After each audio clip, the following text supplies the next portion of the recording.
to wine country. We're here at Domaine Carneros in Northern California, where world-class wineries, rolling vineyards, and this weekend, world-class racing will come together. We're back. It's the 2025 GT World Challenge America season, powered by AWS, and we're about to begin. And like the finest vintage, this championship is a masterful blend of teamwork and talent, bringing together global manufacturers, elite drivers, and some of the most exhilarating racing on the planet. Last season, we intensed fierce battles, dramatic comebacks that all led to championship glory. But this year, with new driver pairings, new rivalries, and a stacked grid, the competition is guaranteed to be intense and full-bodied as ever.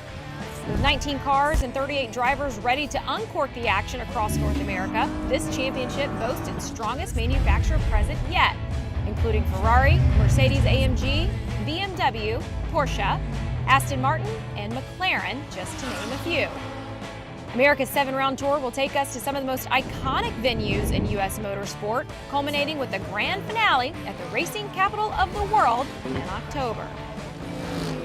And while this is just the first step for our North American Championship across 4 continents, the GT World Challenge global calendar sees 30 events, 53 races, making it a vintage year for worldwide competition. Europe has already swirled and sampled the action with its recent prologue at Paul Ricard and returns there in 2 weeks for its season opener. Legendary circuits like Monza, Barcelona, and Nürburgring are on the menu, along with the blue ribbon CrowdStrike 24 Hours of Spa, where up to 70 GT3 cars will battle for endurance racing's ultimate prize. Meanwhile, Asia's championship uncorks its season on the same weekend as Paul Ricard in Malaysia, before traveling to Indonesia, Thailand, Japan, and an exciting new street circuit in Beijing. Australia got an early taste of GT action with the Bathurst 12-hour in February, though it wasn't part of its domestic championship, which officially kicks off next weekend at Phillip Island. The series will then bring the season to a smooth, well-aged finish to New Zealand this November. The GT World Challenge is just one part of a rich and complex racing landscape. SRO's jam-packed 2025 schedule offers even more GT action worldwide. The Intercontinental GT Challenge features 5 of the most iconic circuits. A brand new Chinese GT4 championship just debuted in Shanghai last weekend.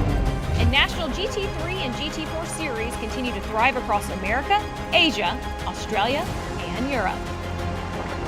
And it all starts right here at one of the most challenging circuits in North America. So who will rise to the occasion and savor the sweet taste of victory?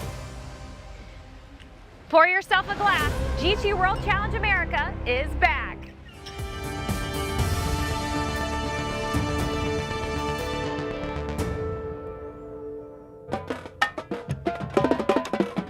In spite of an ominous forecast and a wet start to the day, California sunshine is beaming down on Sonoma Raceway for the second race of the GT World Challenge America, powered by AWS season. And what a curtain opener we had just a day ago. JMF Motorsports, in their first ever GT3 race, saw Mackay Stevens and Mikael Grenier win on debut. Random Vandals, in just their first full season of GT3 competition, put both of their cars on the Pro Class podium. And in Pro-Am, a 13-car deep field showcased a deep and competitive racing field with the defending champs from Turner Motorsport, Justin Rothberg and Robbie Foley. Well, they came back and opened their title defense with a victory in race number 1. What a fantastic start to the season it was, and here we get to do it all over again, and thankfully we do it in the sunshine, despite the rain that was in the forecast coming into the day today. You've already heard from our Amanda Busick, but now, coming up in just a moment, we'll get a racing driver's look at what makes this 12-turn, 2.5-mile Sonoma Raceway such a challenge. Here's Calvin Fish and a couple of friends with our track preview of Sonoma Raceway.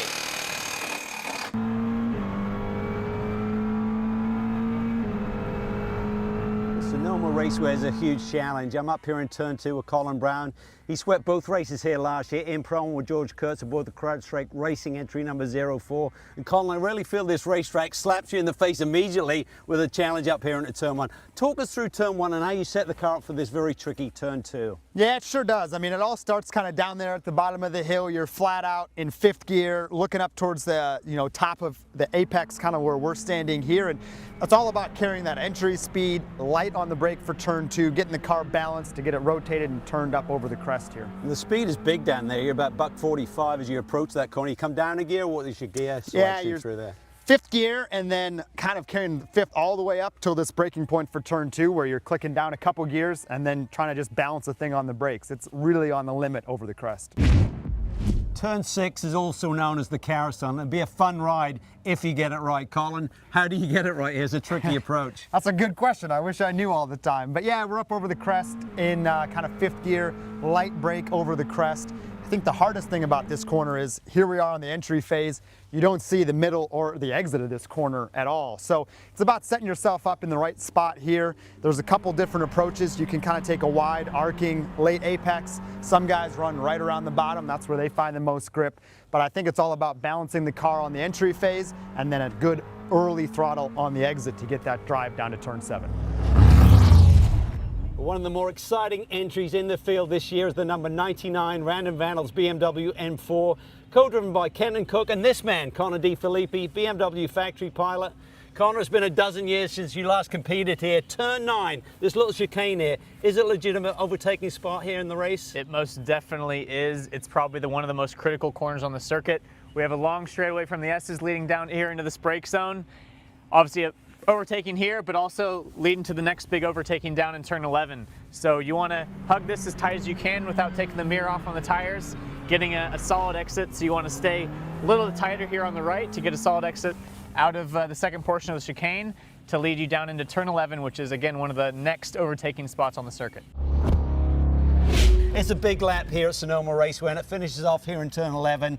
Got a big approach speed and you need a lot of patience to get through here effectively, it seems. You most definitely do. Turn 11 is the prime piece of real estate for overtaking, one of the fastest corners just before it as you come down here to the brake zone. Last lap, you want to have your elbows out. That's where the action happens, and let's hope you're the first one to the finish line. Can you use this curb? Do you try and get the right front down on here, get a little bit of grip? I find you want to be in tight, you want to get good rotation and get out as fast as you can. So if you get out here too far, you're just putting yourself out there to get overtaken. And then that's a drag race to the finish line, right? Drag race to the finish line. Luckily we got some turbos to get us there. Good stuff. And what a beautiful weekend we've already had here at Sonoma Raceway. We're ready for race number 2 to kick off this GT World Challenge season here in America. It's been quite a day down here at Sonoma Raceway. We started with rain on this track. It has dried out, so we're expecting some very dynamic and competitive racing. I want to go back to yesterday where we saw one of the regulars and favorites in our paddock go out on their alternate strategy that they used last season. It is the pairing of Philip Ellis and Jeff Burton. Jeff finished it off double stinting tires. He did tell me that they will not be trying that again here today. But Ryan, I know you sat down with Philip Ellis and the smiling Jeff Burton. Let's take a look at a pair that is beloved here in the SRO paddock. 1 year ago, Philip Ellis and Jeff Burton and the whole Regulator Racing team surprised us and surprised the entire paddock with their alternate strategy, reading the rule book a little different than everyone else last season. Used it to finish 3rd in the championship. And Jeff, you're back for another go-around. What's the outlook ahead of 2025? Well, we're here to win. I mean, and with Philip, that's huge possibilities. I think the alternate strategy has benefited us, even though we need a little luck. We also need good speed and making sure that there's no incidents that happen. And yes, I do kind of run against the clock. I mean, that's what I'm doing when I'm on track. So. Well, we talk about Jeff's driving, what a step it took, but also the discipline that it takes when he's on track against pros like yourself rather than his own bronze-graded peers. Yeah, as you said, like he's not racing his peers, so it's not actual racing on track going on. And then on the second race, of course, like trying to navigate the pros and letting them through with the least amount of time lost in that process. So Hats off to Jeff. He did a great job last year as well. Did a mega step towards the right direction. Also, in terms of just consistency is what we need, and then that little bit of luck, the yellow at the right time. Helped you to get that win at VIR last year. It sure did. And for you, Jeff, to have an asset like Philip, he's won Daytona, he's won Spa, he's won Watkins Glen and Sebring now a couple of times. To have him in your back pocket, what does he bring to the table? He's changed my driving style as early on in my career, and this isn't real early, as late as I've been doing this. I've had to change to kind of go do it his way, and his way wins. His way gets me faster. His way creates more confidence with me in the car. So, it's been really fabulous to watch and to learn from the master that he is. Third in the Pro-Am Championship a year ago, Philip. Is a title possible this year? It sure is. There you go. We'll see what they could do. Regulator Racing's Philip Ellis and Jeff Burton back for another season in 2025. And Ryan, I absolutely love the confidence between those two. I asked Jeff Burton the same question ahead of this weekend. He talked about that third place in the championship, and he said if we're not second or first in this championship this season, he would be disappointed. So that is the effort that they are going after. Well, race number 2 here at Sonoma set to begin here shortly. There are 8 different manufacturers represented here this season, and yesterday we saw a handful of action around this very technical and track full of elevation, but one of the new entries would take the overall win. There might be a little cue behind me in that Mercedes. Let's take a look at race 1 here at Sonoma. A new season of GT World Challenge America powered by AWS started in the California sunshine at Sonoma Raceway with Kenton Cook and Random Vandals Racing starting from pole position. 18 cars took the green flag. At the back of them, Random Vandals' other car, driven by Bill Oberlin, hampered by clutch issues in qualifying, started knifing through the field. Good battles, though, all throughout the pack. Jason Daskalos dueling with Blake McDonald here. That's a duel that continued for several laps. Elias Sabo going for a wild ride. That took a fast BMW out of contention. Then Philip Ellis getting to the inside of the pole sitter, Kenton Cook taking the Pro-Am leader to the overall lead of the race. Meanwhile, Daskalos finally was able to track a path past Blake McDonald to take the lead. Bill Oberlin charged up through the field, but ultimately caught the AF Corsa Ferrari and got stalled out there. It was up to Varun Choksi to complete the drive. That happened after the pit stop window, which saw a crucial strategy call from Regulator Racing. They elected to double stint their tires as Jeff Burton came out of the pits into traffic. Ultimately, though, those old tires just couldn't keep up the pace, and they would plummet down the order. Choksi fighting for position with Marcelo Hahn up another spot with that move. But crucially, JMF Motorsports got to the lead of the race with their Mercedes in the second stint. That was a lead they would not relinquish. Burton continued to languish on the old rubber there, losing another spot to Hahn. Meanwhile, little contact between a couple of Porsches. Jan Halen into the back of Thomas Sargent. Everyone able to continue on from there. Sketchy moment as 3 Mercedes went side by side into turn 11. Colin Brown was able to get by and up into podium contention, but it was Mikael Grenier and Mackay Stevens that took the checkered flag first, handing JMF Motorsports a victory in their debut GT3 race. Such a fun day yesterday and a big result for JMF Motorsports. Cal, real quick, we knew coming in that this was a driver lineup in Stevens and Grenier that should contend. The big question is, was the team ready as they made the big step in the offseason? They certainly were. Perfect execution yesterday. Great speed by both drivers. They are very evenly matched, but it's going to be an exciting day. The CrowdStrike Racing entry on the pole here today. It's a jumbled up grid a little bit. There's a red flag during that second quali session, so it's not exactly how you'd expect it to be. So that should add to the excitement here this afternoon. Certainly so. Our overall winners from race 1 starting all the way back in 12th overall today. And Jeff Burton put in a stunning lap in that qualifying session. He'll start on the outside of the front row. Time for the national anthem. Please welcome for the Star-Spangled Banner, Isis Castillo.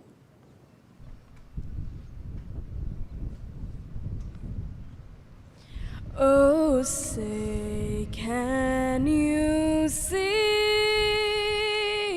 by the dawn's early lights what so proudly we held at the twilight those broad stripes and bright stars through the perilous fights, o'er the ramparts we watched were so gallantly streaming, and the rocket's red glare, the bombs bursting in air, gave proof through the night, and that a flag was still there. Oh, say does that star-spangled banner yet wave o'er the lands of the free and the home of the brave. Thank you. Thank you, Isis Castillo, with the color guard provided by the Travis Air Force Base Honor Guard.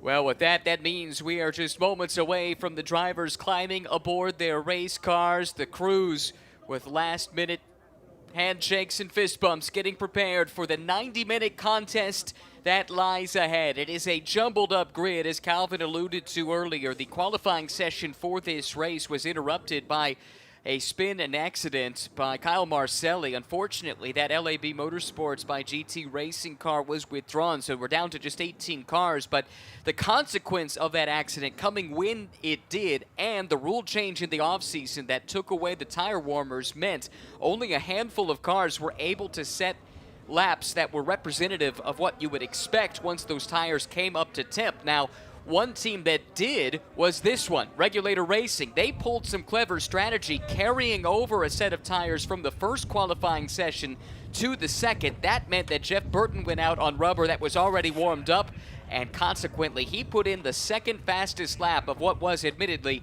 an interrupted session. He'll start on the outside of the front row. So a lot of pressure on Jeff Burton as he gets strapped aboard his Mercedes. Well, let's head down to the grid one more time. Amanda Busick with some late developing stories and some personalities as well. Well, and Ryan starting right behind Jeff Burton on that grid in the second row will be that entry of Aaron Tielitz and Todd Coleman. And Aaron's getting strapped in, ready for the first stint here. But welcome back to the series, Todd. In this McLaren, what did you learn yesterday that you'll apply here today? Well, first off, with the new pavement that came in last year, which we ran GT4, very different than GT3, like low tire deg on this particular car. This is a high commit track, so I'm developing as we go. Every lap gets better, maybe slightly inconsistent, but we're super happy to have what appears to be dry conditions. We hope that holds up. There are a few showers in the areas. We're going to stick to Todd's words and make sure that that stays away. But you and Aaron have raced together for years. What makes you guys such a dynamic pairing? First off, we like each other, right? Like I believe in cultural fits of people, and I call it the airport test. Is that someone you want to spend 3 hours with in the airport? We spend a ton of time together. We laugh because every time we go to race weekends, we go on date night, different restaurants, but it's just connectivity. Like, we know how each other thinks. Remember, he's not just my driving coach, he's my co-driver, he's my psychiatrist, he's everything, and so we build that relationship together. It happens on the track, it definitely happens off the track. Thank you, Todd. And Ryan, as you know, we'll hit that 5-minute warning at some point. The drivers can get buckled in, and final preparations to get them race ready. No work can be made on the car, but Ryan, I like the 3-hour airport rule. I could do that with you. It's a good thing we all passed that test because we spent a lot of time with each other as well, Amanda, Calvin, and myself. Fun group to work with, and same for these racing drivers and teams. That's a crucial component, having that chemistry. Absolutely, and I think what's also fun is that some of these businessmen, racers like Todd, they can become a life coach for young guys like Aaron Telitz as well. So I think it works both ways. It's a great match between those two. They've had a ton of success making the big jump up from GT4 competition last year. They did compete in some big races with GT3 machinery, including a couple of runs in the McLaren. So this is not really their debut weekend as I look at it. Certainly in SRO, here it is. But they've got their feet wet, and I think they're ready to go. Strong run to 5th yesterday. Great way to get that program started. Back down to the grid now, where Amanda has found a very important dignitary. Oh, you're exactly right. The founder and the SR in SRO, Stefan Rattel. And I was just talking about this grid behind us, 8 different manufacturers, year-over-year growth in this series. How proud are you over us here in America? Oh, we're very pleased with the progress. I mean, yesterday the racing was excellent, and that's what matters. We are an entertainment company, and we want to provide good racing, so that was the case. And the diversity, new brands, to have a Ford, to have a McLaren, in addition to all the others, is great progress. And it's part of GT World, you know. GT World is 30 events around the world, and that's the first one in America, and the next one will be in Europe, and then we go to Australia and then to Asia. So a lot of racing around the globe. Well, as you said, Ryan, a very important guest with us here across the pond with us in America. Race number 2 is on deck, Ryan. It is. We're excited for it. And Stefan brings up a great point. It is one global GT racing family under the SRO umbrella, and the North American component gets started here this weekend. Well, you had the nerves for race 1 yesterday. Do you have that out of the way now that race 2 comes up here? I think so, but I think Jeff Burton's going to be nervous. I mean, they pulled that strategy by keeping the hot tires from Philip Ellis's qualifying run on the car for Jeff to qualify up there on the front row, but he's got a lot of really hot pros right around him, including this man, Robbie Foley, who was behind the wheel when this car took their first win of the year, following up on a championship last year for he and Justin Rothberg. One of the other stories of race 1 was the progress through the field for the 51 from Random Vandals. They'll have to do it again because the technical issue that cost them in qualifying for race 1, it cost them for qualifying in race 2 as well. We'll keep an eye on them for sure. But now let's get this party started. Here to give the command to start engines, Ben Smith. Drivers, start your engines!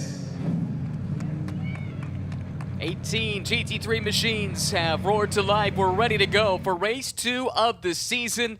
And it happens under sunny skies here in Northern California. Temperatures right around 60 degrees Fahrenheit. Considerably better weather than we were anticipating when we looked at the forecast just a couple of days ago. It's a fantastic grid of cars, but totally jumbled up from what we saw in race 1. What, if anything, Calvin, can we take away from race 1 yesterday to apply to pre-race here today? Well, I think there's so many exciting new driver lineups, and when we talk about Bill Ortland's chase through the pack at the beginning of yesterday with the technical issues on the 51 machine, his teammate, Varun Choksi, was just absolutely phenomenal yesterday in pulling off that podium run for he and Bill, and he's got to start at the very back of the pack. Ideally what they need, because Varun's going to be around other pros versus Bill was around AMs at the start of the race yesterday. They need a good solid run, but ideally they need a yellow at some point mid-part of this race, and that would really give them a great shot at a win. 3 cars running that alternate strategy would all benefit from that. We'll chronicle that throughout the race, but here's how they'll line up. Your Rova pole position winner, Colin Brown for CrowdStrike. It's Jeff Burton starting alongside, then Robbie Foley and Aaron Telitz. Connor DeFilippi, the Pro Class pole sitter, will start 5th overall next to Marcelo Hahn. Then back in the 7th spot, Jan Halen from RS1. Isaac Sherman, so impressive yesterday, will start in 8th.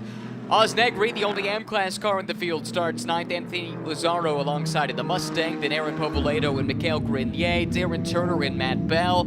Andy Lee and Jason Bell back in 15th and 16th. Kyle Washington and actually it will be Tom Sargent and Varun Choksi set to line up at the back of the grid, actually. And should probably correct one other. It'll be Michael Cooper, not Jason Bell, taking the start in his Racer's Edge Motorsports Aston Martin. Now, those 3 cars at the very back, we talked about how truncated the qualifying session was. Those 3 set no times whatsoever. So this is not representative of the ultimate pace of those cars. Yeah, not even close. And the other thing that's happened is we did have a lot of rain last night and this morning, so this racetrack is going to be a little bit different. It's going to evolve as we get through this 90-minute race. It's going to start to rubber end. So again, you've got to really guesstimate what is the ideal starting setup on these race cars, certainly tire pressures, things like that. New tire warmers this year. So we're going to see 2 formation laps here to really give these drivers a chance to get some temperature into these priority P0s and get the pressures up at the same time.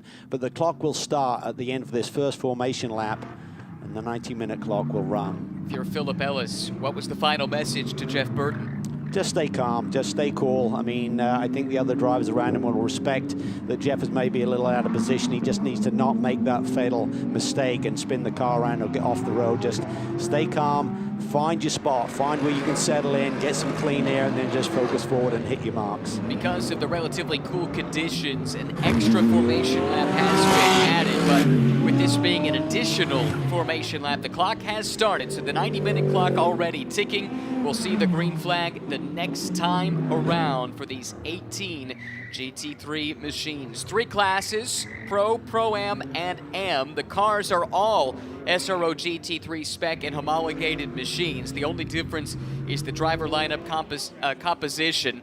This is the man with the best view in the house, Mike Burrows, BioMarin Pharmaceutical. He'll be waving the green flag in just a few minutes' time to get race 2 of the season underway, and it will be Colin Brown, the first to see that green flag when they come around the next time by. Now, on the first formation lap, we gather a little bit of drama for one of the Corvettes. We have a couple in the field here this year. Let's watch the back of the screen here, and that is Matt Bell in the DXDT Racing Corvette. They had a strong run going yesterday that was shortened by a battery issue. So their result in race 1, not representative of their pace, but that's a near miss. It is, and that really highlights how treacherous it is when you've got cold tires and you start to go to power. That's Matt Bell, who's got a ton of experience at this level. He won the big Rolex 24-hour race earlier this year, so he knows the car well, but that's how easily you can get caught out. Just if you're asleep a little bit, just not totally focused, you just try to nail the throttle, it'll send you sideways, snap you, and you can be off the road and damage the race car, see no further action. So that's what we're doing this second lap. This is why we're giving these drivers an opportunity to generate a little bit more pressure and energy into these tires. Newcomer to the championship, that Dollarhide Racing Ford Mustang. Great to have the Ford Coyote V8 and its wonderful soundtrack part of the grid here this year. Chevy versus Ford back in the SRO paddock. You also have the Ford versus Ferrari rivalry in the paddock, but it's a couple of Mercedes that own the front row, followed by some very new machinery in the form of the BMW M4 GT3 Evo, and then Aaron Thielitz in the McLaren. Look for Foley there from P3. He lines up behind the pole sitter there, the bright blue, white and black BMW. I'm sure he's going to try and take advantage, try and get inside Burton here at the start and chase after Colin Brown. They're both in the same class, of course. Field in perfect alignment, 2x2, coming to turn 12 in the VP acceleration zone. Colin Brown right at the screen, steps on the loud pedal. There's the green flag. Race 2 of the weekend is underway. Jeff Burton holding on for the moment. He stymies Robbie Foley, and Thielitz just shoots like a rocket around the outside, but the Mercedes and the McLaren make some contact door to door. Looks like everyone's able to continue on. It was 3 wide, albeit just for a moment. They sorted out back 2 wide. Thielitz up to second. Foley follows him through as Burton tries to hold his own on cold tires up against the pros. He's doing a nice job. He's getting feisty here. He just isn't waving them by, literally, but he's just trying to hold station there. I thought that'd be Foley who made the move. What a brilliant start by Aaron Thielitz there, running the cushion around the outside and puts that car that he shares with Todd Coleman up in a P2 early. This is fantastic.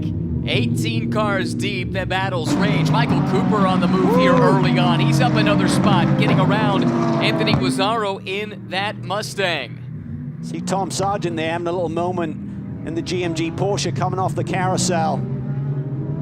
These tires are going to gradually generate temperature, make these cars a little bit more comfortable for the drivers to get pace out of. The talk throughout the weekend is it might take 3, even 4 laps to get the tires into their optimum windows, depending on how you have your car set up.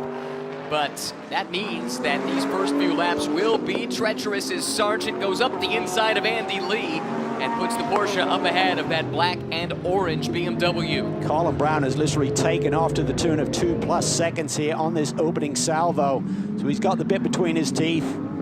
Sat on the pole, had the fastest race lap yesterday, and had a big charge at the end of the race. Almost got to Robbie Foley for that Pro-Am victory. Darren Turner has his hands full. He's making his first full season appearance stateside in about 20 years, just a little bit less than that. He's in the heart of racing machine. Meanwhile, back at the front, Jeff Burton still fighting for all he's worth. This time it's Jan Halen in a Pro Class car trying to work around the outside, now crossing Burton back over, but Jeff will not go quietly into this good night. This is awesome stuff by Jeff Burton. He's done a tremendous job hanging tough here, not waving these drivers by. He is doing his part here today to give Philip Ellis a chance in this race later on. And this team on the alternate strategy in the Pro-Am class, as is the blue Ferrari, 2 cars back. That's Marcelo Hahn. So really, as we gauge that alternate strategy, Burton's placement relative to Hahn is what we're going to need to keep our eyes on as they try and work this alternate approach that they've now been doing for the better part of a year. Just fantastic stuff. You can see the gap that's being established though, so Jeff Burton, even though he's doing a tremendous job, is a bit of a cork in the bottle in terms of the pace of the field right here, but that's his, he can do this. He's legit just trying to hold station. He's not playing it dirty, he's just trying to be strong in his defense right now. Jan Halen looks down to the inside, late move, Jeff gives it to him, tucks back in. Here comes Marcelo Hahn in the blue Ferrari now, right behind him.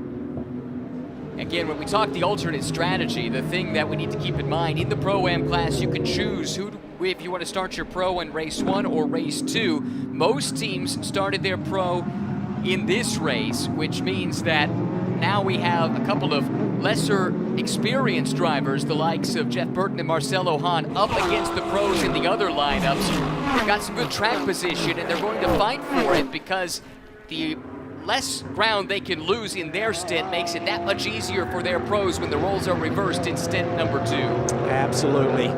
What they would love to see, guys like Philip Ellis, they'd love to see some sort of mid-race caution, so by the time they get in, there's not the gap that they have to chase down those leaders in their respective classes. But what a tremendous field we're seeing here. As Amanda told us at the top of the show, 8 different manufacturers, 5 different manufacturers represented in the top 7 spots on the grid. Great equality, the balance of performance is superb, just good hard racing. And Cal, you were right, Colin Brown did get off to a great start, but Aaron Telitz just did the fastest lap of the race, now within 1.6 seconds of the race lead.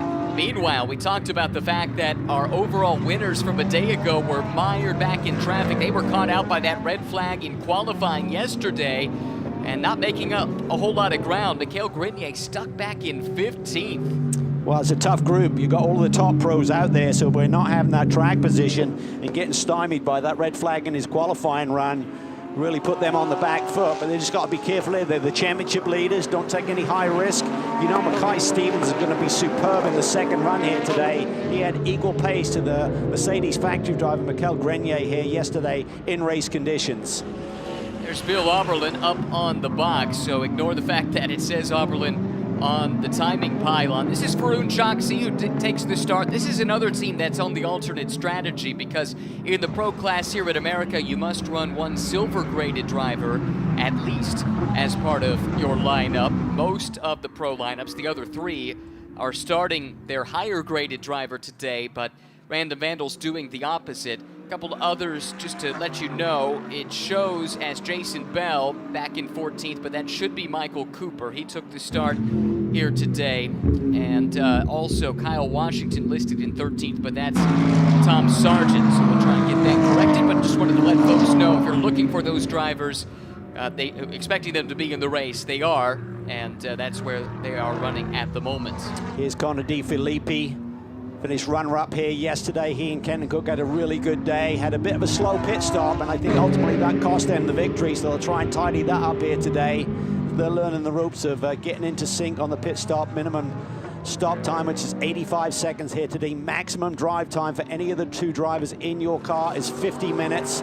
Lots of strategy around that, but Connor DeFilippi currently runs P4 overall, but leads in the pro class. Fantastic performance here from Aaron Telitz. We heard from Todd Coleman in the pre-race show. They had a really strong, if slightly unheralded, drive to 5th yesterday. Don't feel like we talked about them a whole lot, but they were right there in the mix, and Telitz is laying down some blisteringly fast lap times. Brown took the fastest lap, but then Telitz took it right back by about 0.05 of a second.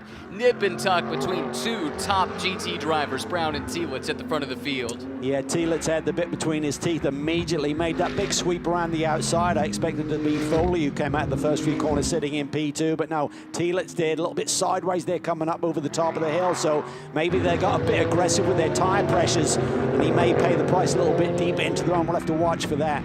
Yesterday, we saw Andy Lee look really racy, really fast. That car had a setback early with Elias Sabo driving it, but Lee had that car come alive underneath him, and he just picked up a spot around Aaron Povoledo. There between Turner and Sargent there as they come through turn 5. Darren Turner stuck on the outside. That might open the door here for the other Aston to come through. That's Michael Cooper making contact there. Oh, they make contact again, and Cooper is through. Mikhail Grenier now has Darren Turner in his crosshairs. Yeah, I think Turner may have some left front damage there as he got clipped on the way through there. Hopefully he didn't cut down a tire at the same time. Difficult day yesterday for Turner. Remember, they had an air gun issue during their pit stop that only allowed them to change one tire. So Darren Turner was forced to try and bring 3 of those Pirellis 90 minutes to the checkered flag, and never really could showcase how strong that package can be. And hangs tough there, sitting 6th overall, 4th in Pro-Am. This is a really great pace for him with Regulator Racing. They double stinted the tires yesterday. He's probably feeling the fact that he's got some grip here today compared to double stint tires that he started his stint on yesterday and really struggled to get to the checkered flag. First time since practice he's had stickers to work with, because we know he qualified on Philip Ellis's used tires yesterday. So yeah, that's got to feel like a totally different race car for Jeff as Andy Lee shoves the nose up the inside of Isaac Sherman there. Looks like he'll cross him over. That's the black and maroon Mercedes and the orange and black BMW, and Andy Lee is up yet another spot. He's on a tear. He really is. He was absolutely flying here yesterday in that Flying Lizard car. Got the BMW mid-season last year, went to work in the off-season, did a bundle of testing. This is a brand new race car that they're campaigning this year so that his teammate can run in GT America as well, but he's absolutely flying right now. But there are battles all the way through this field. Sensational stuff. Cooper's working on Sargent. Sargent was balked in turn by a wild moment just a couple of corners ago from Aaron Povoledo, who was totally sideways. That Corvette doesn't seem to be quite to his liking here in the early part of this run. Look at the progress made by Andy Lee, though, Cal. Up 6 spots already, and Tom Sargent up 5. Yeah, as we said, a lot of these cars are out of position in terms of that qualifying run here yesterday, so it's not surprising to see some big moves and shakers, but everyone's keeping it clean now, trying to identify what is the grip level on this racetrack right now with all of the rain we had throughout the first part of today. Jeff Burton running a solid 6th overall. Helped in part that Marcelo Hahn, also on the alternate strategy, is doing his bit. He's keeping this group of pros in check behind him too, but this is perfect for Regulator Racing. If Jeff Burton can keep them in touch, then Philip Ellis, we know what a rocket ship he is. Look out in that second stint. Yeah, absolutely. Done a tremendous job. His pace looks like he's about 2 seconds faster than we saw through the majority of the second phase of the race yesterday. Andy Lee pushing pro. Marcelo Hahn goes wide. Has he got a problem with that race car? Suddenly missed that corner, and he's really slowed down, trying to get back into rhythm here. I'm not sure if he just got wide, picked up some marbles, got the tires dirty and can't find grip, or does he have an issue? We'll soon find out. Oh, Povoledo was trying to poke his nose to the inside and had the door slammed shut. Thomas Sargent might have been bump drafting with Marcelo Hahn, shoving him forward. That opens the door, and it looks like Sargent will pick up 2 for the price of 1. Great opportunistic move by the GMG Racing driver in the Porsche. Yeah, and look at that white Mercedes in the middle of the pack. Yesterday's winner, Mikhail Grenier, making a move. This is going to get tight there. Povoledo up and over the curve there in turn 7 to keep out out of the JMF door there. The Mercedes going through turn 7 at the same time. Oh, that was so close. Somehow they made it work. Hey, Jeff Burton, this maelstrom is headed right for you. Look out. Choxy suddenly making some moves. Struggled a little bit to get around Matt Bell, but now he's on the attack a little bit. That's Bill Oberlin's teammate, that green and white BMW, the second of 2 Random Vandals machine. He had tremendous pace yesterday. Very much at home with the setup the Random Vandals have given him there this year with this new BMW Evo. Going to try and make a move down into the turn 11. Hairpin, nicely done. Turner's going to try and go with him. Great stuff from Turner, the veteran, following Varun Choxy through. Choxy doing a nice job. It took a little bit, but now starting to build some momentum. And look, again, yesterday we saw Oberlin carve his way through the field. He picked up about 5 spots on the opening lap alone yesterday. If they get a reset in the second stint, there's no reason that second Random Vandals car can't contend for a race win. Not sure what's going on with the Ferrari here. Marcelo Hani just seems to be out of sync with the racetrack. He's running a little bit offline, so he's just got to settle himself back down. It seems like he's got a little bit flustered here as everyone's starting to make moves on that Ferrari that had a tremendous run here yesterday. Certainly did. Alam Kodair was incredibly strong, introducing himself perhaps to a North American audience. The Brazilian stock car race winner. Look at Sargent, though. What a run he's putting together. Oz Negri, admittedly it's an AM class car, but Oz Negri is an AM by technicality only. This is an incredibly accomplished driver, and still nothing he can do to keep Tom Sargent behind. This has been a bravura performance from Sargent here in the opening 15 minutes. It really has. Let's not forget Oz Negri. You talked about his grading. He's a bronze-rated driver because of his age, really. He's 61 years old, but the Brazilian still has a ton of speed behind the wheel. Now Jeff Burton holding his own in 6th from the front row of the grid, but he's got company here in the form of Andy Lee. We'll keep our eyes on it, but we'll take this opportunity to hear from his co-driver, Philip Ellis, who I'm sure is waiting impatiently to climb aboard that Mercedes, Amanda. Oh, Ryan, and they are loving what they are seeing out of Jeff Burton. Actually, the team is curious of what he had for breakfast this morning with the performance that we're seeing here today. How would you rate what you're seeing out of Jeff right now, Philip? I think so far what we're seeing is probably his best stint he's had in the last 2 years. I mean, if he continues like that, I'll do the shortest stints from now on. You said you were going to name this performance. Maybe a nickname for Jeff? Yeah, we'll have to come up with something. So maybe from his baseball times, I'll have to think about it. All right, well, guys, it's getting fun down here. We've got some nicknames in the paddock going. We'll see what Jeff ends up with. Doing a great job here, keeping Andy Lee, much more experienced driver behind. Did drift a little bit wide at the exit of the carousel. That opens the door, but still, Burton doing exactly what's required of him on this alternate strategy. Yeah, I think one name is no hitter. He hasn't got involved with anyone, so certainly getting through that first phase is going to be a key. Let's talk through the drive time regulations. No bespoke pit window. However, the drive time rules give you an effective window where we can expect the pit stops.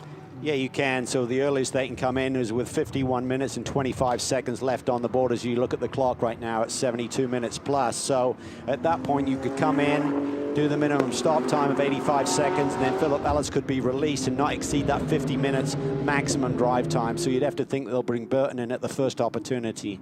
Oh, here comes Sargent. He's just arrived on the scene. Sherman got through. Now Sargent will do the same. And just remember, this will ebb and flow.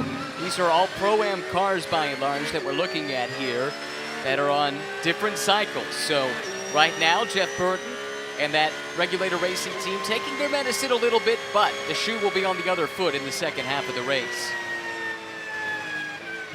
Right on board look there, showing you the elevation change, about 15 stories up and down over the course of a single lap here at Sonoma, and it's the elevation that makes this place so tricky and intimidating, difficult to learn as well, right? It really is, and if you got an evil handling car, it's a monster. Do you know what I mean? It just has such a challenge. As you crest some of these hills, you need the stability in the race car, and I think that's what Jeff Burton lost yesterday by double stinting those tires. He had zero confidence underneath him, and you just can't push without making that fatal mistake, and I think that's one of the things that they've really worked on with Jeff over the last couple of years now, is to just really get that consistency. Yes, find a bit of pace, but don't make the mistake. Keep keep it on the racetrack and just bring it home and let your teammate do his work. In the background, we just got a glimpse of Varun Choksi putting a move on Michael Cooper, so his drive through the field continues. Choksi started out back again. They had some clutch sensor issues in qualifying, so they had to start 18th in both races here this weekend. That's the mostly white and green BMW that's now sizing up Aaron Povolato for a move. And Cal, you were analyzing some lap times from race 1, and Varun Choksi showed some really strong pace in just his second season of GT3 racing. Just fantastic. I mean, I think so. A couple of surprises yesterday. Obviously, JMF winning on debut, but then I think the pace of that 51 car in comparison to the 99 of Kenton Cook and Connor DeFilippi, you'd thought that they were going to be the stars of the show, but Bill Auberlen and Choksi have shown up with some speed between all 4 drivers. That's Kenton Cook, Connor DeFilippi, Varun, and Bill. Only a 1/10 and a half separated them on their fastest laps, and Varun was second of the 4 there, so he really has tremendous potential. 4-car battle here, headed by Oz Negri. That's the 11th place car overall. Of course, the team. It's the only M-Class car in the field for Jay Schreiben and Oz Negri. Right behind him, Schwest Povolato Racing's Aaron Povolato, then Choksi, then Cooper, and Darren Turner looking set to arrive at the party. Maybe nursing some damage, though, from that contact earlier in the race. Yeah, he'd have to wonder. There was definitely a little catch there. That left front fender got hooked a little bit, as now we see Povolato trying to work over 61-year-old Oz Negri, but he's seen it all before. He's won some of the biggest races here in North America. Just a tremendous mentor and coach for Jay Schreiben, who he co-drives this car with. On board here with Choksi. Some great looks from this camera yesterday with Bill Auberlen as he charged up through the field. This is the run down into the chicane. Quick right, left. Crucial to get a good exit out of here, right, Calvin, to set up for the passing zone of 11. It really is. Second gear, about 50 miles an hour minimum speed there. Then you blast it down into that break point, which is right around where the pit lane lines merge there. It's where you're hitting the anchors. Really great patience is needed through turn 11, like Connor DeFilippi spoke to us about on the track description. It was a simmer to start, but now Choksi's charge through the field has become a bit of a boil, Amanda. What are you hearing about Varun? Well, we have Bill Auberlen sitting at the top of this pit box. He just gave me a big thumbs up and said, I can do something with this. So very proud of what Varun is doing to kick off this stint for that BMW. I can tell you guys, though, down here for these pit stops, teams are getting ready, drivers are getting ready. I can see stretches happening. I can see helmets going on. It's about to get really busy down here for race 2. Inching closer to the time we might see our first pit callers, but right now, especially for these Pro-Am cars that are starting their pros, they're going to push and push and push, trying to maximize the stint time of their most experienced drivers. Colin Brown, in the meantime, still out in front. Crown strike by Riley, the team. George Kurtz will be the second driver in this lineup, and 10 minutes or so ago, it did look like Aaron Seelitz might have been closing in, but Colin Brown has answered back. He's taken the fastest lap of the race away and is doing personal best sectors with some regularity, so now the lead is up to 2.5 seconds. Yeah, they swept here last year. This is a racetrack that really suits the Mercedes. Riley have a great setup for the car, and I think with Aaron Seelitz, I'm just surmising that they probably went a little aggressive on the tire pressures to give them that awesome start and give him some grip, but he's hanging on there. Yes, Colin Brown just set the fastest lap. Aaron's lap was only 3/10 behind that, so we've got great pace, great consistency, and he's just trying to gap the rest of this field as far as he can and give Todd Coleman a chance at going for the win and at least a podium here today. Aaron Seelitz, 2016 champion of the series now known as Indy Pro 2000. That's 2 rungs below IndyCar on the American open wheel ladder system. Made it as far as Indy Lights, now Indy Next, before turning his focus to sports car racing, and over the years has amassed race wins at a pretty good clip. Ooh, and a problem here. This is Sherman, who had been running in 5th in class. At turn 4? It is.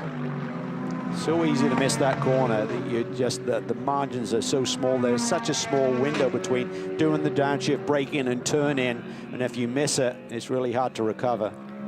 Driving for CRP Racing, team owner Nick Short, after testing Isaac at Sebring a few weeks ago, was just overly effusive in his praise almost. He was raving about what a talent Isaac is. We saw that all throughout the season in GT America last year in GT4, where Sherman just kept racking up the wins, but still learning at the GT3 level.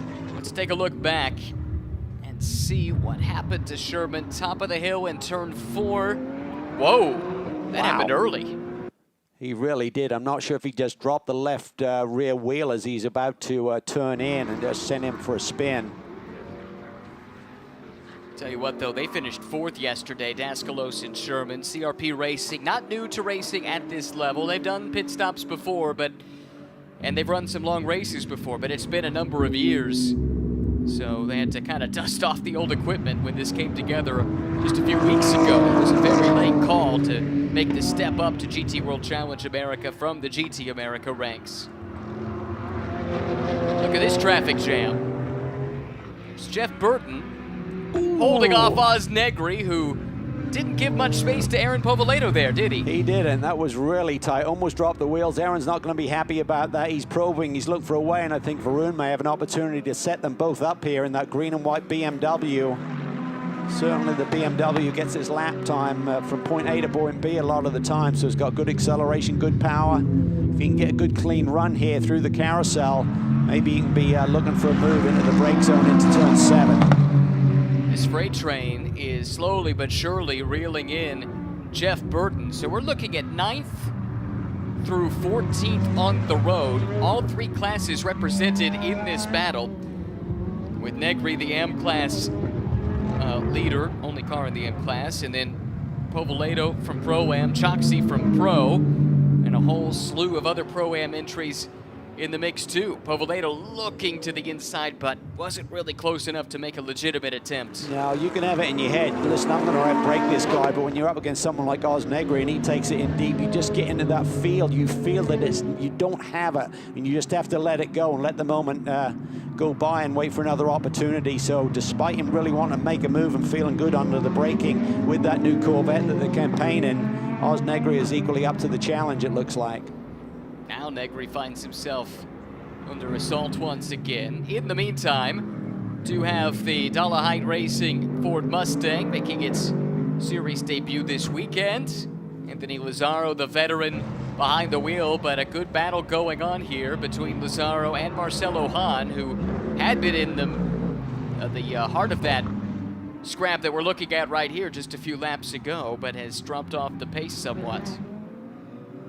This is a real gaggle right now, and they're now gradually inch their way up towards Jeff Burton, who's the car just going over the hill right there. That lead car is Jeff Burton.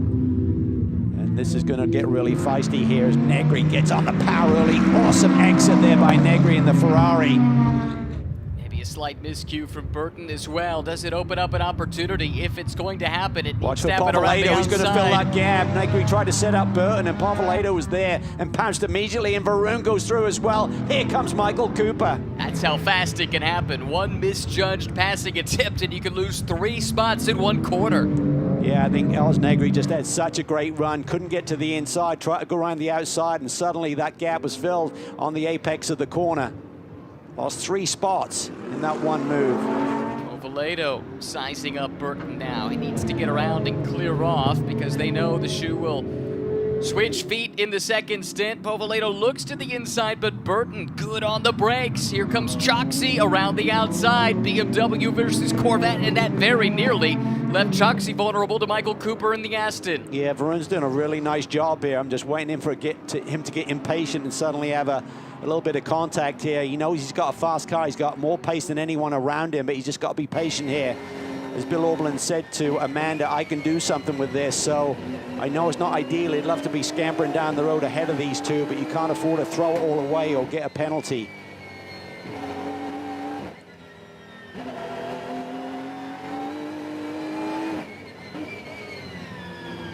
Mercedes, Corvette, BMW, line astern. The high point of the track, and now the big plunge down the hill in the carousel. Choxy gets wide. Michael Cooper tries to slot it up the inside, but there's not quite enough room. Yeah, he's got to be on his toes here. I think he was just focused forward on Povolato, and Michael Cooper nearly caught him by surprise there by sneaking down the inside through the middle of the carousel. So tough to be thinking ahead about your move and just you got really fast drivers all over your tail at the same time. That's what Jeff Burton's been dealing with, and we knew he would when he qualified second for this race.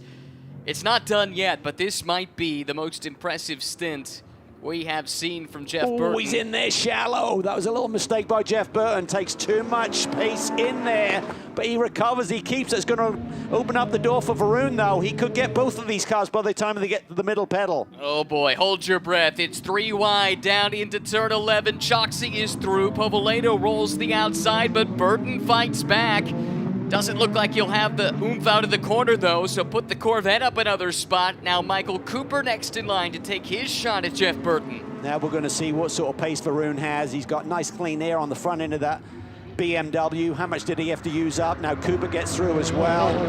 Sherman on the rebound after his little moment. At the tail end of this pack is now Matt Bell. Let's not forget that DXD team went on the tear last year, won 8 races in a row. So that multicolored Corvette has certainly got some setups that they can work with here to give he and his teammate McDonald some good pace. But crucially, they did not race here, DXDT, so their track knowledge relative to the rest of this pack, that might be where they're a bit on the back foot here this weekend. Burton, though, still holding these cars back behind him, and remember, as soon as Philip Ellis climbs aboard, that Mercedes will be a rocket ship. Half an hour gone by already, just 60 minutes left to run. And still so much to be determined in race 2 of the GT World Challenge America powered by AWS season. Colin Brown leads Aaron Telitz. Then it's Robbie Foley, top 3 all-pro-am class cars. Connor DeFilippi quickest of the pros with Jan Haywood about 5 seconds behind. Then Andy Lee, Tom Sargent, 6th and 7th. Mikhail Grenier slowly making progress. That was the overall winning car yesterday. Back in 8th right now. And some 18 seconds back, but now clear of most of the Pro-Am field is Varun Choxy. Yeah, we talk about the earliest time you can come into pit lane. There would be 51 minutes and 25 seconds left on the clock. But for these other drivers, the pros up front right now, like Colin Brown, Aaron Telitz, they're going to maximize that. They're going to be all the way through to about 40 minutes left on the clock to extend their stint as far as they possibly can. Now, correct me if I'm wrong, but one way this alternate strategy on day 2 might have just gotten a little more powerful for the likes of regulator racing. Without the tire warmers, the undercut becomes... Oh, there's a touch there. Sherman gets in the back of Turner, moves him aside. Matt Bell's going to try and go through at the same time. Turner's had a rough road here. He's been beat up here over the last 10-15 minutes. On debut here, 20 years with Aston Martin Racing. Certainly a legend, 3-time Le Mans winner. Welcome to America, Darren. He wanted to be back on North American shores racing, but he's having a tough day right now. He's being beat up. Not the first contact we've seen with that car. I did check with the team, and they reported all is well with Darren's Aston Martin. But back to the point on the strategy, the undercut without the tire warmers has the potential to be advantageous. Let's take a look at what happened a moment ago. Turner with a bobble, and then a little nudge. Yeah, I think he's been pretty defensive. He had a little moment there up in 3, and as you said, had a bobble over the top there and probably tried to protect that. So I think the stewards may let that one go. It's hard racing. Sherman looking down at the inside of Oz Negri, but that's what I love about Oz Negri. You can see that you can feel the car. It's all about feel, Ryan. When you're in those close moments, is recognizing where the other car is. Don't just take the apex. Give yourself a little bit of breathing room so you can both survive the corner. As we've said, Oswaldo Negri, an AM really by technicality only. You look at the CV and it is top-notch. He's doing everything in his power to keep Sherman behind. Little damage to the front fascia of the CRP Racing Mercedes. I think we know how that happened. Yeah, I think you're right. This corner a lap ago. But what a cool moment for Isaac Sherman. I'm sure he's watched Oz Negri over the years perform at the highest level, winning some of the biggest races in North America. Now he's out there on his GT3 debut weekend, competing with him for track position. Yeah, Oz, an overall winner of the 24 Hours of Daytona, overall winner at Petit Le Mans, won the Brazilian F3 title all the way back in 1990 in Oz Negri. Made a big name for himself racing sports cars here in the U.S. for a long time. Calvin, comes to my mind, you might be a bronze these days, right? Me? Yeah. Yeah, I think I'm a lead. Bronze. Ooh, that was tight. Sherman's looking. I think he's given a lot of respect to Oz Negri here. Oz is a hard racer. Doesn't want to give it up, even though it's not a battle for class position as Oz is running in the AM division. But this is how he's enjoying his racing. If you're running in a limited field in the AM category, you just want to go out there and have a battle. Certainly so. Bell and Turner still scrapping as well. Aston versus Corvette. I mean, how many times have we said that at Le Mans over the years, right? A lot of those wins that Turner has at Le Mans would have been head-to-head with the factory Corvette team. Yeah, Pro Drive versus Corvette racing over the years, just some classic battles. So great to see Darren over here. He actually ran the new Valkyrie track car here a few weeks ago, so that was good news for him when he got the nod that he's going to be competing here full time, but a very different animal to one of these GT3 cars.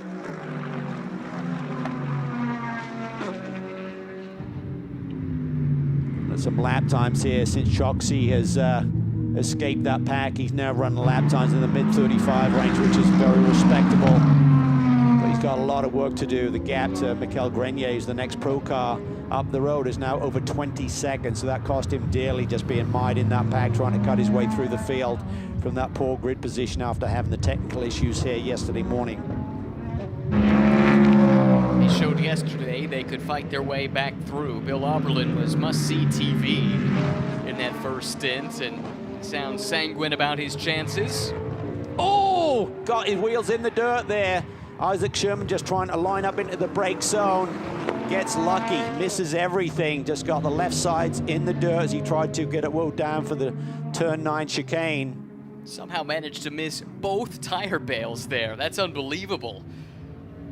So he'll gather it back up and go again. Already had to recover from an off-track moment here in this opening stint. Negri through on Burton, so now Darren Turner will be next, then Matt Bell. Got to look at what befell Isaac Sherman. Watch the Mercedes third car in line. Yeah, just runs up on Oz Negri there, and I think Oz squeezed him a little bit. Oz was in the middle of the road and then just kind of feinted over to the left. Really gave Isaac nowhere to go without having contact, and you're trying to brake at the same time. No way that's going to work. Might have a career in stunt driving. The way he avoided those obstacles in reverse is outstanding.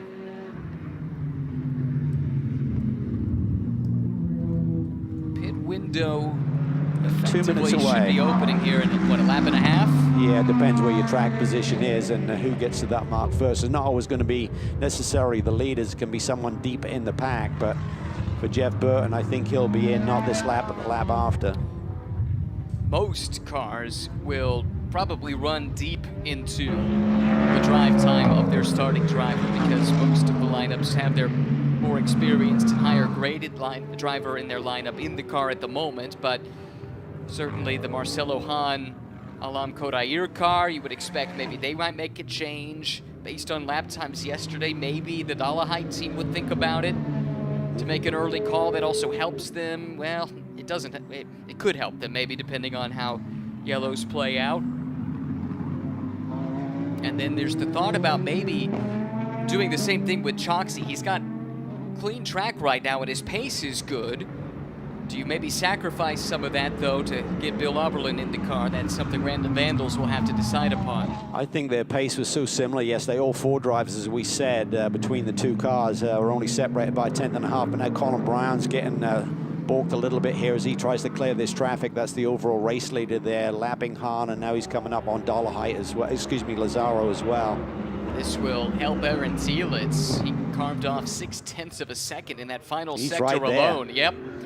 Of course, he'll have to work through the traffic himself. Lazaro not ready to let Colin Brown go by just yet. Not a place you really want to be offline if you can avoid it. Brown, though, very late on the brakes. Gets to the inside of Lazaro now. Oh, Hahn into the door of the Mustang. That was a little rude. Thielitz has to sit and wait because the two lap cars are side by side momentarily. Well, Marcelo read the situation perfectly, but he wasn't subtle in terms of taking the opportunity. Team that clears the first bit of traffic. Is he close enough to dispense of Hahn into the hairpin here? No, he's not. So we'll have to sit and be a bit patient, try and time this up to get the move done into the chicane.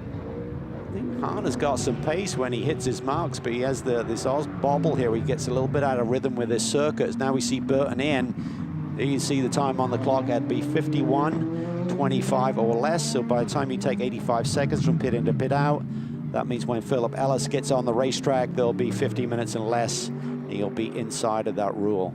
Gap to the leader when he came in was 1 minute and 19 seconds, effectively 1 minute and 20 seconds. That's what Philip Ellis will need to overcome in the second half of the race. A full course yellow would get a lot of that job done for him. And remember, Ellis will be doing that against, by and large, the other AMs in the Pro-Am lineups where he is a factory pro. Ellis making that long trundle down the pit lane to the Regulator Racing team. Colin Brown now clear of the traffic, has opened up the margin over Aaron Seelitz to 2.8 seconds. Let's head down to the pits with Amanda for this crucial pit stop for Regulator Racing. As you can see, those Pirellis going onto that Mercedes, they do look lightly scuffed to me as they get in, as Philip Ellis will also get into behind the wheel of that Mercedes. Just so happy with his co-driver Jeff Burton's performance there. I did talk to Philip prior to getting into this Mercedes if he felt like he had enough time. He kind of shook his head, not sure, but he said, we will see. The benefit here for Philip Ellis in this stint, he will be much more prepared to get heat into these Pirellis versus the AMs that will jump in next to their co-drivers as they make their pit stops as well. And there goes the Mercedes, guys. Back today, of course, making their pit stop here too to put Alain Podair in the car. This is the other Pro-Am team that's inverted their drivers, driver 1, driver 2, relative to the rest of the field. You saw the slight delay there before Phil Ellis left his pit box because all of the service was done, but if you release the car too early, you're going to be inside of that minimum stop time. So that's a little gauge on top of the dashboard that will tell you when to go, when to release, and then at the pit speed limit of 50 kilometers an hour, you'll be okay. Well, looking at the timing of that pit stop, that came in at 1 minute and 27 seconds. 85 seconds is what they're shooting for. So that's a little on the conservative side, but safe. Yeah, they could have probably released him. We saw the little delay, and they thought they were going to be outside of the minimum there, so they elected to stop him and hold him, but it didn't quite work out. So they left a couple of seconds on the table there. And they, of course, had left about 10 seconds on the table. They had a slower pit stop, might have had an issue with the wheel gun. I think we got a glimpse of that in the pits as well. Couple of other pit callers, interesting here. JMF Motorsports will go ahead and make the switch to Mackay Stevens. Also, we've got Jan Edelman to give way to Alex Sedgwick and the Dollarhype Mustang in as well. But first, let's go down to the pits in Amanda.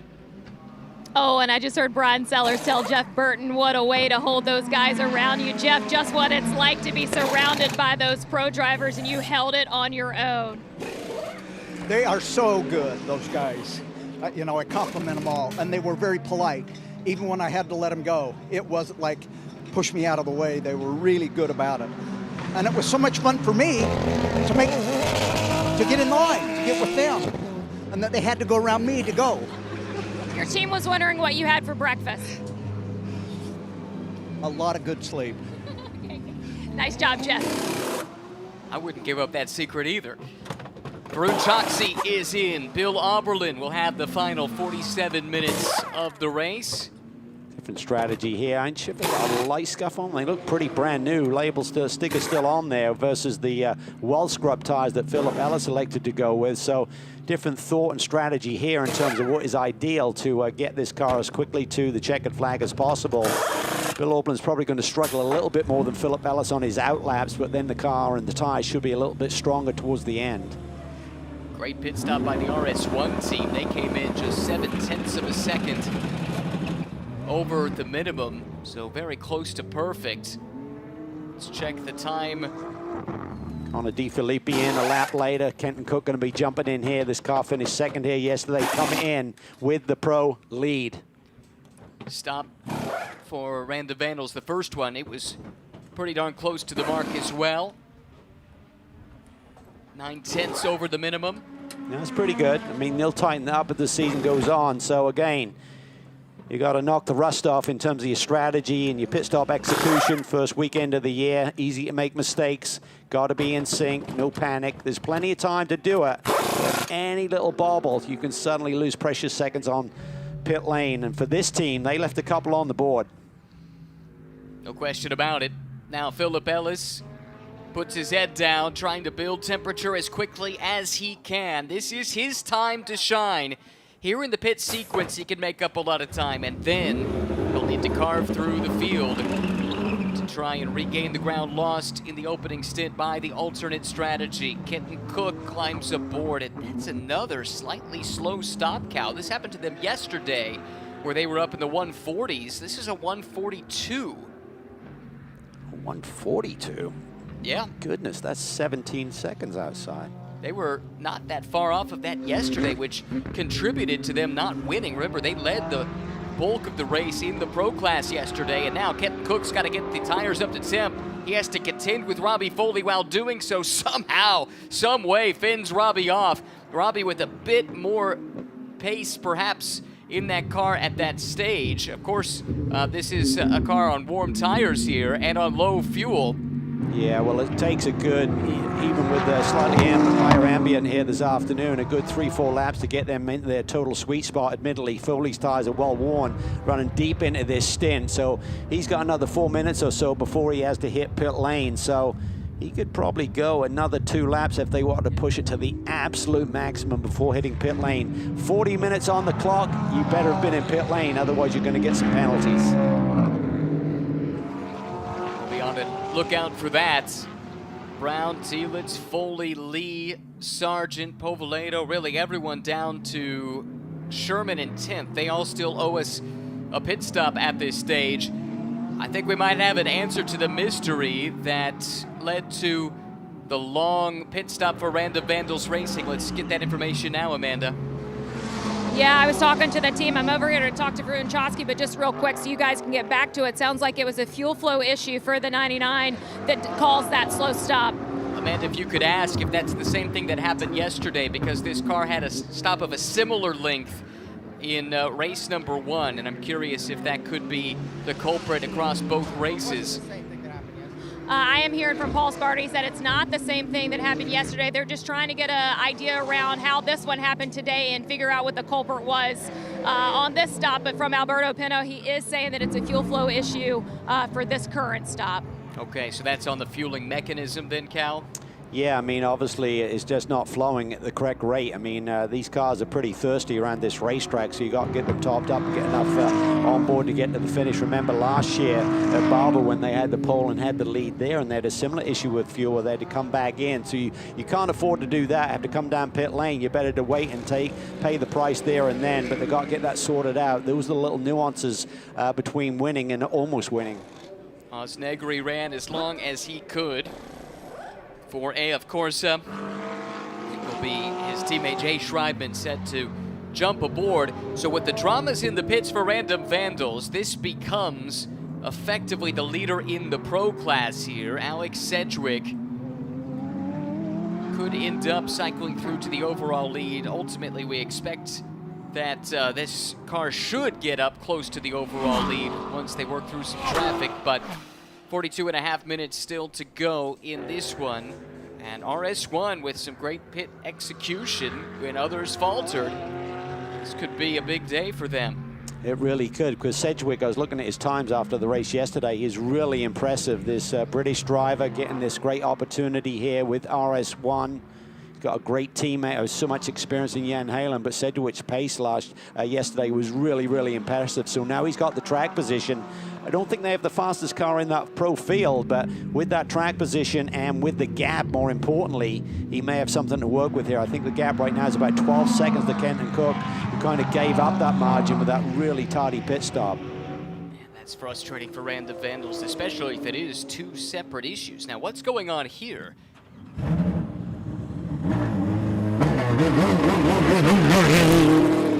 McDonald getting in for Bell. Saw Bell standing by the door. Looked like he was about to open it back up again. Anyway, DXDT Racing sends the car. I think Colin Brown will probably be in this lap. Oh, Philip Ellis just caught both of those cars right as they left the pit lane, and he had a whole head of steam built up coming up the hill. That will have cost him plenty of time here in the first sector. He did get by Gray Newell. McDonald will be the next target, still on those cold tires, remember, and Ellis now comes through. Yeah, he's going to be on full attack. This is going to be fun to watch and watch the lap times as Colin Brown finally hits pit lane. There you can see he had about a minute left on the board, but that is not enough to do an extra lap. So he's on board, so he's done a mega job here. Pole position, just controlled the start of this race. Tielet's kept him honest, certainly, as he's now on pit lane as well, following the leader in. It's going to be a great battle here with George Kurtz taking over the reins of this CrowdStrike entry. Didn't have a great morning in GT America in those wet conditions, but has dried out. He'll be up for the task here right now. And it's going to be a battle in the pits as well between Riley Motorsports with the Mercedes, Archangel Motorsports with the McLaren. Two really sharp guys in charge of those two respective operations. Bill Riley, of course, and Riley, and Johnson with Archangel. So when they come in this close together, this is where you can steal a march on the competition if you execute and they miss a beat. Turner, of course, as well. This is a well-drilled crew. They're used to doing pit stops and doing long-distance races. As Tielet's out, just waiting for Todd Coleman to get the signal to go.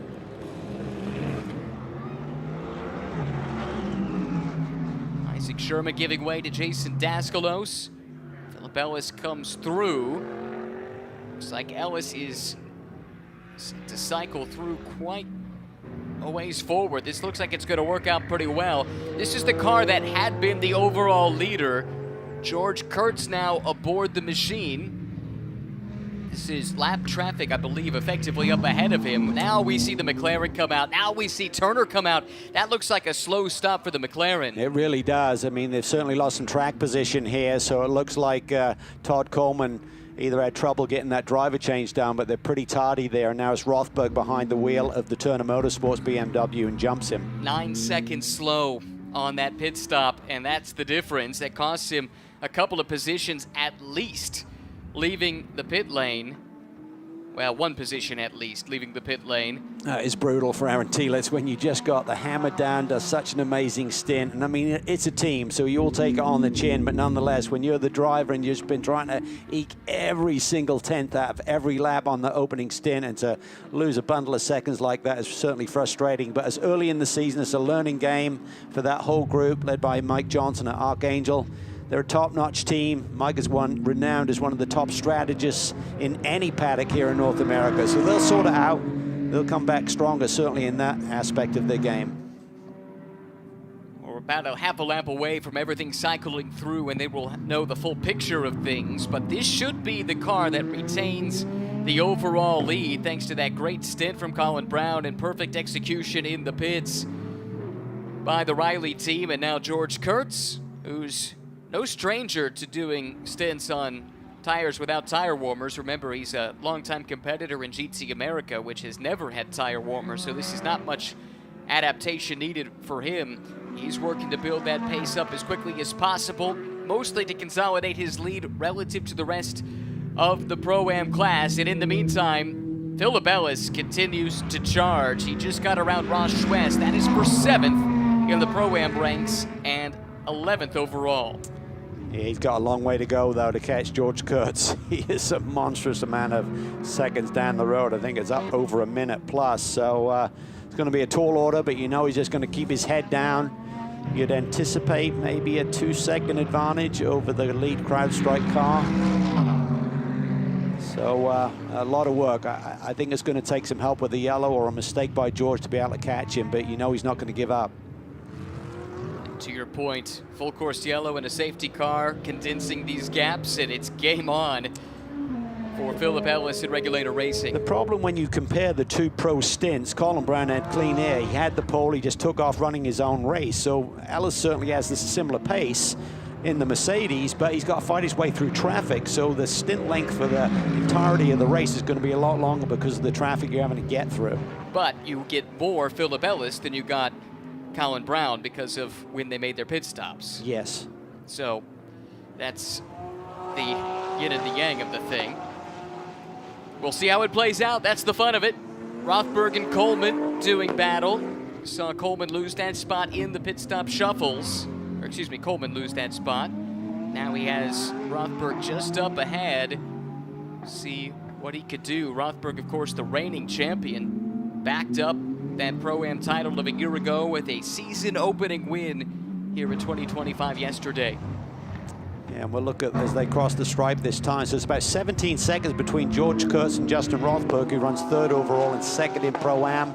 Now we're focused on Bill Auberlen. He sits 9th overall, 4th in class. What can he do here? He's laying down some really quick sectors, just laid down the fastest first sector of the day. That Random Vandals BMW is absolutely flying. He's got clean air on the nose of that car. This should be a really fun stint for him to really wrestle all of the speed out of this car and try and chase down the rest of the pack in the Pro division. Calvin, maybe the biggest what if of this opening weekend is what if they hadn't had the clutch sensor issue in qualifying? The pace has been outstanding from both drivers in this car. If they had had any kind of track position, they would have been contenders, not just for overall podiums, but I suspect for race wins. I think they got to be so excited about the upcoming season. Went away and did a test with this brand new car. So the other car is last year's car with the Evo kit put on top of it. This is a brand new BMW M4 Evo. Bill said after the test, we got something we can work with. The car felt really, really strong. And I think is as importantly, Varun Choksi is absolutely dynamite in it. So as a pairing, they're not really giving anything up to their teammates. Here's Alex Sedgwick making his way through some lap traffic, and Sedgwick has been awfully quick. His most recent lap here, a 1:35.397. That is the car's best lap. It's several seconds faster than what George Kurtz is running as the overall leader, but those two cars not in the same class. Well, more importantly, he's quicker than Kenton Cook, who's sitting in 2nd in the Pro class. So for Kenton to catch him, he's got to be faster than him, and right now he isn't. Yeah, good point. And Alam Kodair in that Ferrari is also incredibly fast, just ran a 1:35.2. That is even faster actually than Sedgwick, but that car technically a lap down as Kenton Cook looks to the inside of Coleman. Pro class car around the 3rd placed car in Pro-Am. Yeah, and looking at the gap, I think this car here would have been right with Sedgwick, the number 18 that leads in Pro, without that tardy pit stop. Basically, the gap that they have is the advantage that they gave away in that pit stop exchange with the fuel flow problem. So finished 2nd here yesterday. I think they had thoughts after Connor De Filippi's run by really just controlling the Pro class lead at the beginning of this race. But you never know in racing. It is so hard to win. You've just got to have perfect execution like we saw yesterday with both JMF with their win, and then also Turner Motorsports with their win in Pro-Am. Kenton Cook overhauling Justin Rothberg, 2nd place car in Pro-Am. Nice cooperation between two BMW drivers, albeit racing for different teams. So now it's a straight up fight here from Kenton Cook to Alex Sedgwick. No lead lap traffic, at least, in between the two of them. It's about a 14-second gap he needs to overcome. Tell you what, Todd Coleman's doing a really nice job. He has, I mean, admittedly, he's probably done a little bit more racing than Rothberg in total, but in terms of GT3 experience, he has nowhere near the amount of Rothberg after pulling double duty last year in GT America and in this championship. So Coleman's hanging tough. His lap time, the last time across the line, he was 3/10 quicker than Rothberg, so he is not giving up in thoughts of grabbing that 2nd position in class here today. Nor should he. He has amassed some GT3 experience, to your point, over the last year or so. Ran a partial Asian Le Mans series over the winter, and also contested the Gold 12-hour last year. Finished 2nd. On the road, he actually won the race, but there was a post-race penalty for a pit lane speeding infraction that wasn't caught until after the race, so a tough way to lose a big race win in a fairly major international endurance race, but still good experience for him to draw from. Bill Auberlen just laid down the fastest lap of the race. Look how quickly he's caught those cars. We talk about all the clean air he had. Well, that's gone away in a hurry because of his pace. He just ran a lap, the first driver in the 134 range, 134.951. That compares to Alex Sedgwick's last lap, who leads in pro, but 135.6. But he's about 45 seconds back, so he's going to need some help somewhere. But nonetheless, it's all about the potential. They'll roll out of here and head to Coda in 4 weeks' time with knowing that they have a lot of pace in this race car. Do you leave optimistic because you were fast, or do you leave depressed because he didn't convert it into anything? I think the optimism for the year will outweigh the frustration of maybe not having a better weekend with the pace that they had. But they had a podium run here yesterday. It's only a 4-car class at the moment, so you're not falling too far behind in the points by starting on the back foot. Fight for the overall lead is developing. George Kurtz with the Sedgwick-driven Porsche, half a second back, and Alam Kodair following as well. This is big for Kodair. If he can get around Kurtz, he'd be back on the class lead lap at least. Ideally, he'd get by both of them and be on the lead lap again, period, and then back in the mix. Here comes Sedgwick, tucks to the inside. That is for the overall lead of that motor race. Gets around George Kurtz, who continues to lead in Pro-Am, but Sedgwick now leads in Pro and overall. RS1, they've won overall here before. Going back a couple of years, this was the site of the coming out party for Eric Filgaris and Stephen McAleer, championship winning season. Back in the top class once again. Kodair following Sedgwick through some traffic. Problem here. Yep. Because Schreibman. Exactly right. Straight in. This is exactly what Philip Ellis and Bill Auberlen needed. You'd have to feel we're going to go yellow here, if not for the car being stuck, but the tire damage. And this will really tighten things up in a hurry. Full course yellow. This changes the everything. Total complexion of this race. 29 minutes, 34 seconds to go. And for the first time all weekend, we go full course yellow in GT World Challenge America. Boy, this is shaping up to be very interesting. Now, Kenton Cook and Mackay Stevens, they're suddenly into the mix. They're going to have to get by Kurtz, but then Kurtz will be fending off Rothberg and Coleman and Sabo and Washington. Auberlen will be caught back up and have to get through a little Pro-Am traffic, but then he's to the back of the Pro Class field. And also, now we'll see. Now, Kodair didn't get by. I don't know that he'll get back his lap or not. I suspect not. They tried hard today, of course, to recover, but that's a really fast car that's going to be stuck in that mix, that blue Ferrari with Kodair driving. Yeah, he may get the wave around because he's going to be trapped between his class leader and the safety car, so I think he should get the wave by. Okay, we'll be able to look out for that.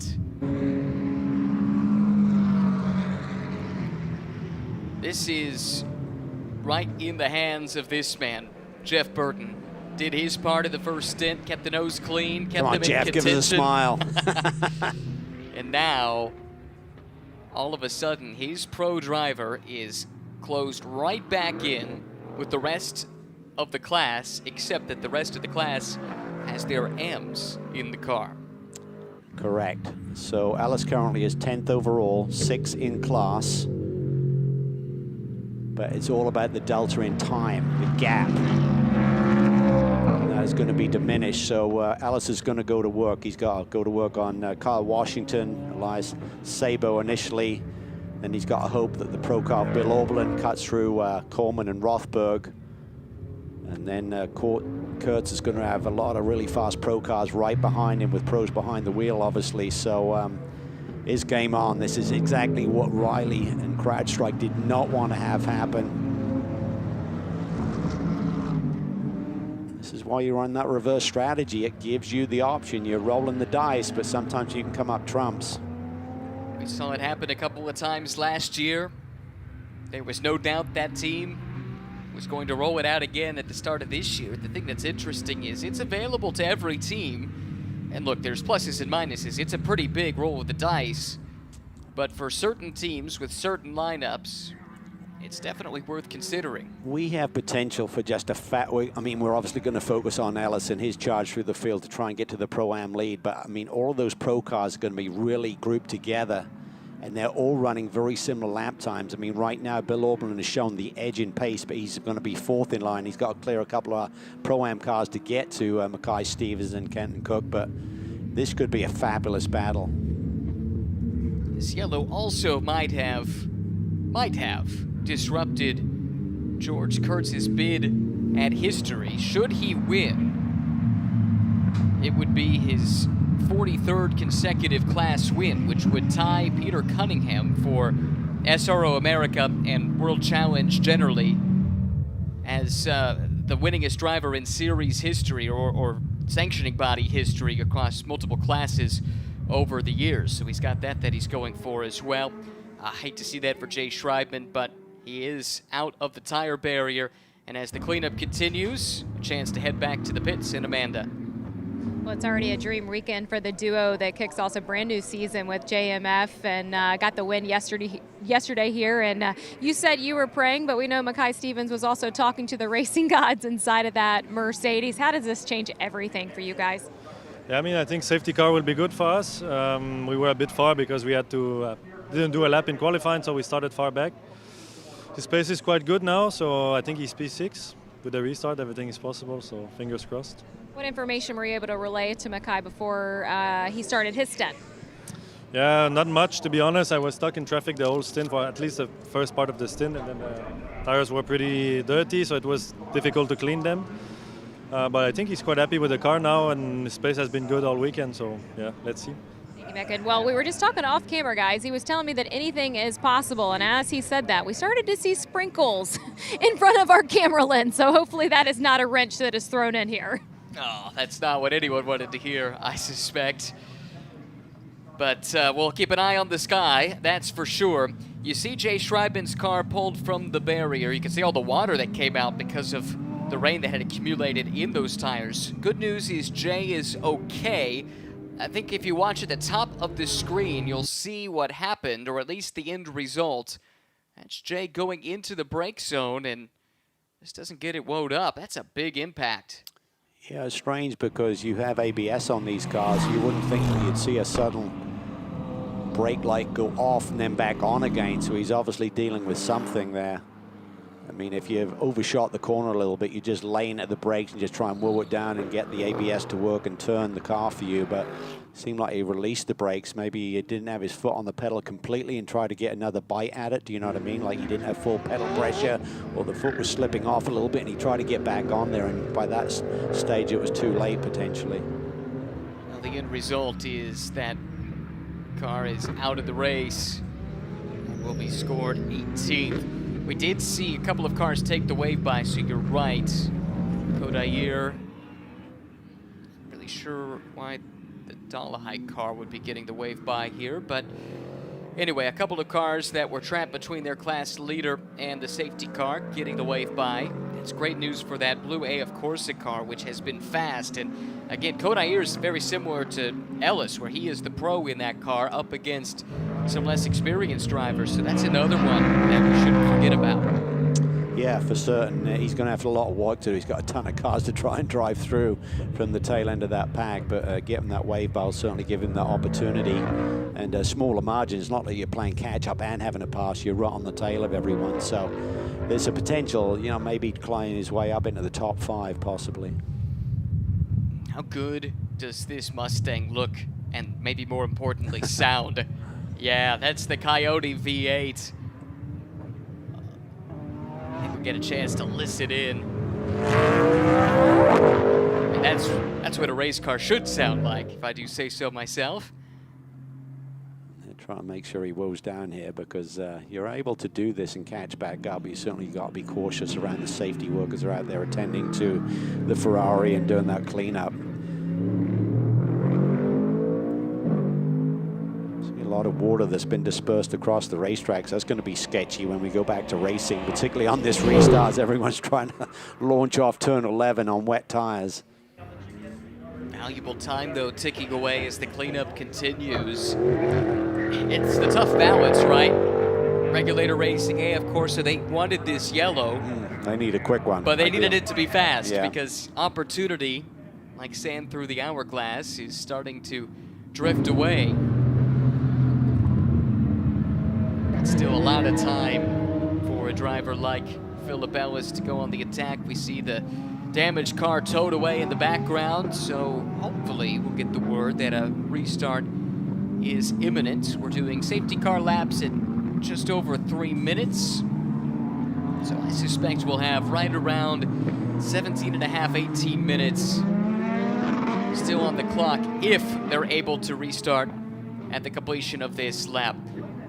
Let's hear from Isaac Sherman, who's been so impressive in his GT3 debut. Amanda has found him. Yeah, Ryan, he was talking to me about his stint and some of the highlights that will make race 2 here for you, but a couple of learning lessons for you as well, but one came with contact with the car. Talk about this stint for you. The stint was good, felt really fast, the car was great.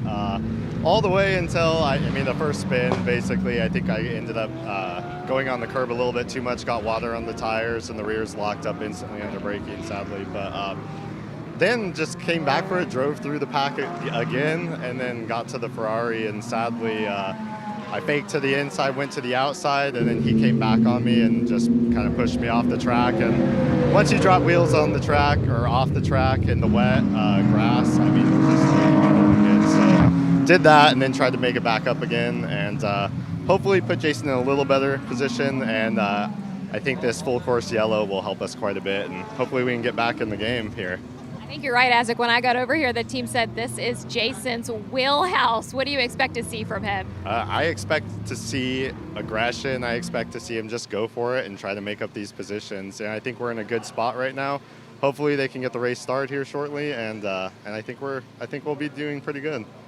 It's a good recovery for the 2 off tracks that we had. So. Well, Calvin, I know me, you, and Ryan have seen a ton of those aggressive move forwards from Daskalos and GT America. I hope we see it here. Yeah, he's never afraid to get his elbows out and make some moves. So he'll be licking his chops at this opportunity with this reset, with the safety car peeling off now. How does Sedgwick deal with that water down in that final corner? How does Kurtz deal with the fact that he's got a bunch of pro cars now right on his tail? Safety car really hustled around on this lap too, which helps bring the tire tips up. Gives us a little bit more time to go racing, but still that puddle to clear there at the exit of turn 11. How about this getaway from Sedgwick? The leader got into the acceleration zone and he took off. Alex Sedgwick building a massive gap, so Kenton Cook has to go and go now. Around the outside, the Random Vandals BMW is up into second. Next in line, Mackay Stevens sizing up George Kurtz, but here's the fight further back. Philip Ellis already picking off a couple of cars. Up next for him is Kyle Washington. Yeah, controlled aggression at this point. Don't throw it all away, but he's got the experience to deal with this situation. Mackay Stevens now trying to make a move on George Kurtz. Kurtz blocks him basically. Now he's a bigger wiggle coming off of turn 4. Almost touched between the 2 BMWs. In the backdrop, I think I saw Bill Oberlin making a move around Todd Coleman. Stevens up to 3rd. Pro class cars running 1, 2, and 3. Improper pass around to the Dollar Heights Ford Mustang. We were confused by that at the time, so they'll have to give back the lap that they gained and then some with that penalty. Here comes Oberlin, though. Picks up another spot. It's another spot. Now he's got to clear George Kurtz. Then he's got to chase after those 3 pro cars that now lead this race overall. Kurtz continues to lead in Pro-Am. Then it is the Justin Rothberg BMW that you look at right there, being chased, though, by Todd Coleman. And here comes Philip Ellis. He's arrived on the scene. He is going to be in big-time attack mode. It's going to be like Pac-Man as he gobbles up these cars. Target number 1 dispatched. That was Todd Coleman. Up next is Justin Rothberg. How much of a fight will Justin put up? Well, he leaves the door open and Ellis shoves the Mercedes nose up the inside. Oh, here comes Coleman, though. This is for position right here. Sure is. Final step of the podium, I believe. Rothberg has it for the moment. Coleman trying to take it away. In the meantime, Oberlin trying to clear the rest of the traffic from the Pro-Am class. He gets to the flank of Kurtz and does make the pass. Now, Pro Class cars run 1, 2, 3, 4, and Kenton Cook has run down Alex Sedgwick. He has. He's got the bit between his teeth. He can see that they can rebound from that pit stop problem that they had with the refueling on the attack. What does Sedgwick do? Does he start to get defensive? Does he slow them down? Does that give Mackay Stevens? Does that give Bill Oberlin a shot at this victory here today, potentially? Random Vandals has never run at the GT World Challenge America level. Today alone, they scored 2 wins and 3 podiums in Pirelli GT4 America. Kenton Cook looked like he was getting aggressive there momentarily. Ellis in to the the meantime, lead. Ellis has driven past George Kurtz and taken the lead in Pro-Am. This won't take long, did it? The alternate strategy playing off exactly the way Regulator Racing hoped it would. Could it result in a race win here at Sonoma? Well, Philip Ellis is in the catbird seat now. Kenton Cook has caught Sedgwick, and Mackay Stevens is turning in some great laps as well. He was running right there with these two through the first 2/3 of the lap, and there he comes. That was the overall winner from yesterday. Of course, now it's Stevens' turn to finish for the first time in his GT3 career.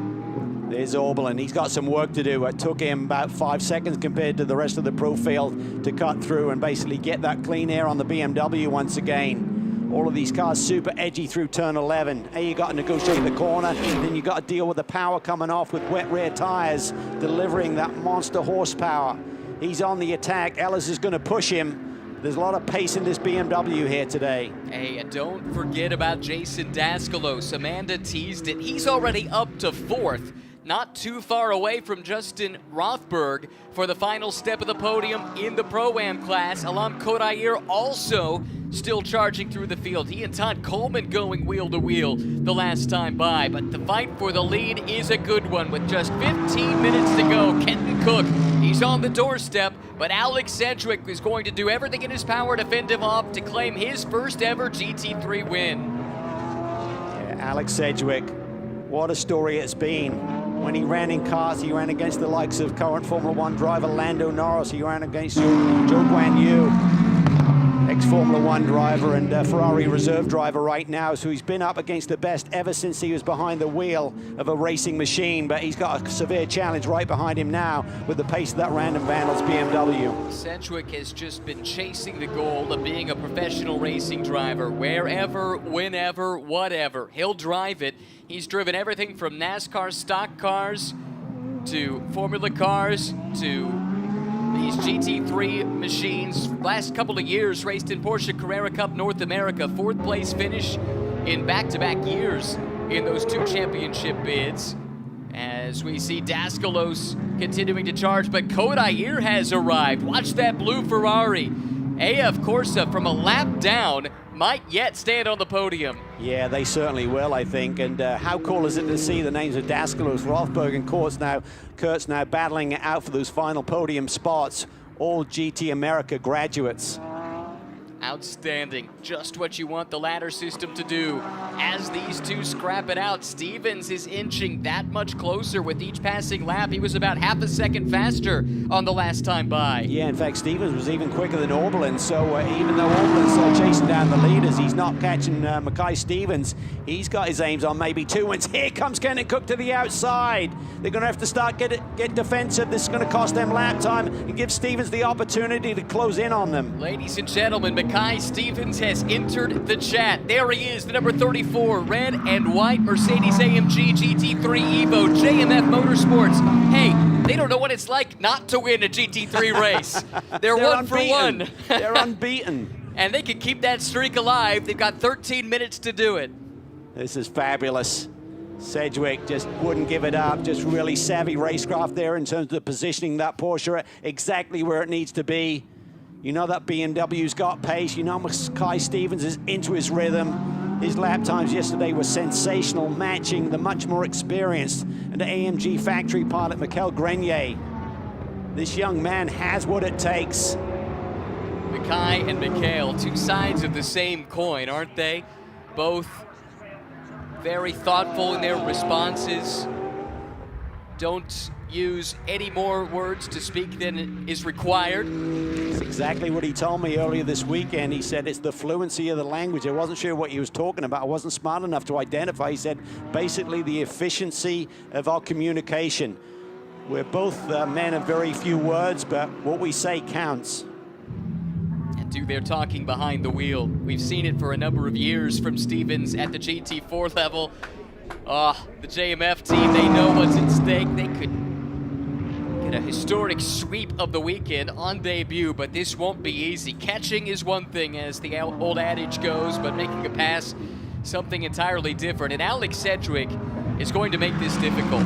He is. By these three now battling, as allowing Oberlin. He caught this pack by 0.7 of a second on that last lap alone. So there's enough time on the board for him to join the party if they continue to duke it out here.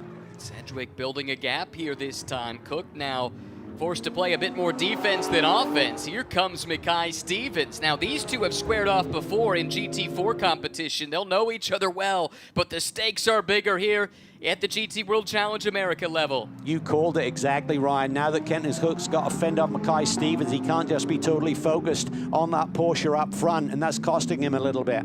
Sedgwick edging away ever so slightly.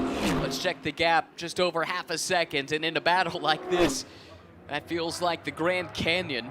Oberlin takes nearly a second out of that gap. He's being pushed by Phil Ellis right behind him, but he is catching this Pro Pack right now. No change at the front of Pro-Am. It's still Ellis from Kurtz from Rothberg. Daskalos fighting, scrapping, clawing. That's the fight we're looking at right here. Trying to keep Kodair behind. It's 4th and 5th in Pro-Am, but the top three running effectively nose to tail with Bill Oberlin stalking in the distance, getting that much closer with each passing lap. There's fantastic scenarios in both these top classes here. In Pro-Am, George Kurtz is doing an amazing job. Yeah, Phil Ellis, you knew he was going to take off and grab the lead here, but Kurtz is getting the job done in terms of his pace compared to Rothberg, Daskalos, and even Kodair is sitting there in P5. Told the story yesterday about Alex Sedgwick. Looked like his career was on life support, about to pull the plug on a couple of occasions when suddenly someone threw him a lifeline and resuscitated it. PT Autosport, the most recent to do so, and Alex, in addition to driving and representing the brand, also is heavily involved in their selection process for their young drivers. He's here mentoring the PT Autosport driver racing in lower levels in this paddock. And right now, though, the most important job is this one. Right here behind the wheel.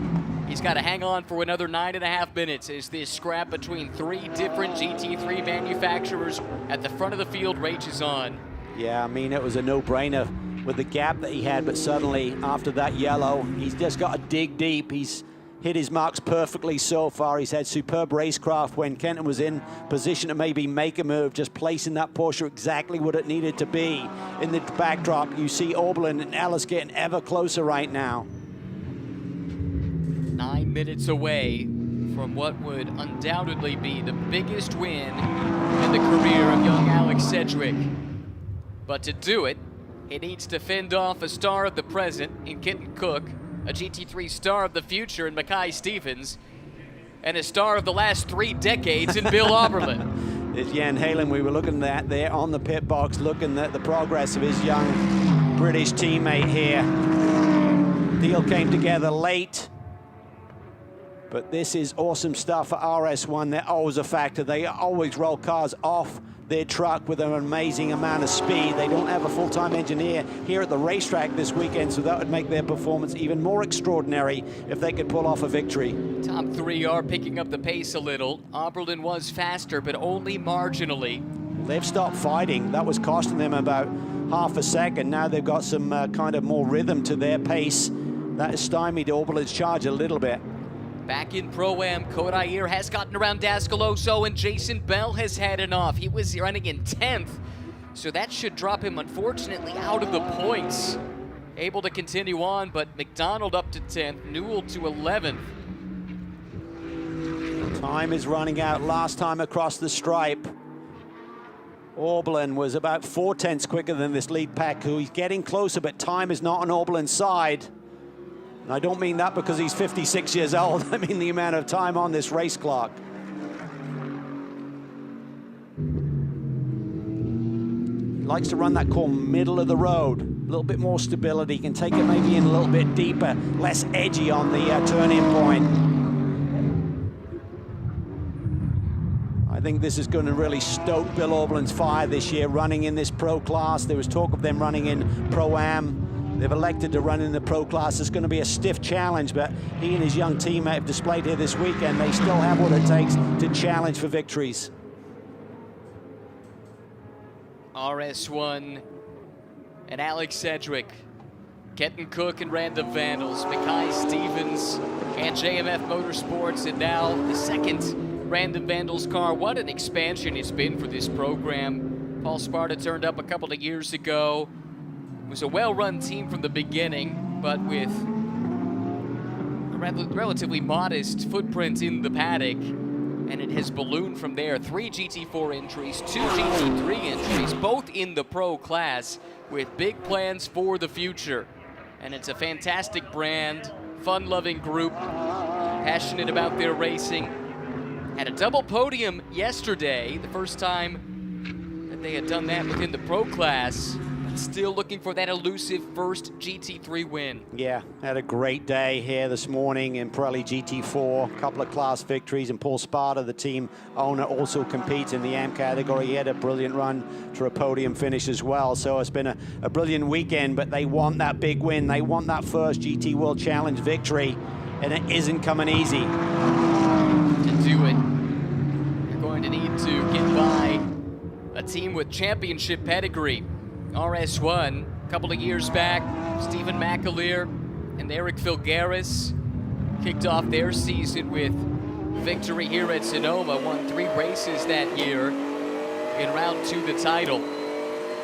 That helped to boost the star of Eric Filgaris. Could the same thing be happening here with Alex Sedgwick?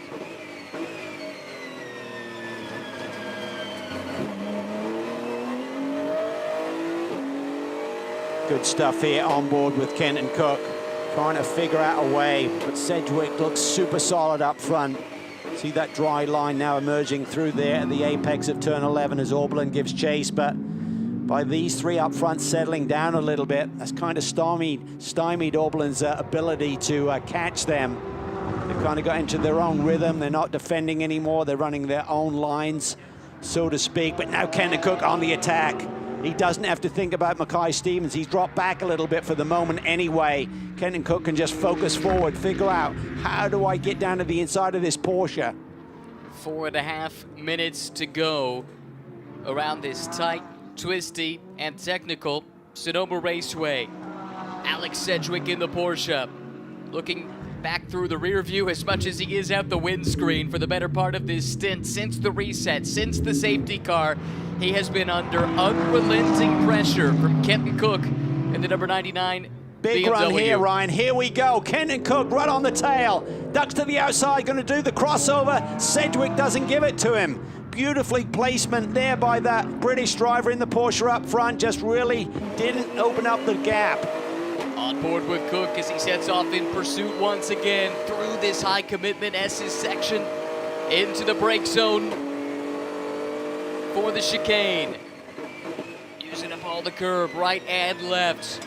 We'll keep tabs on this battle, but first an update with Amanda.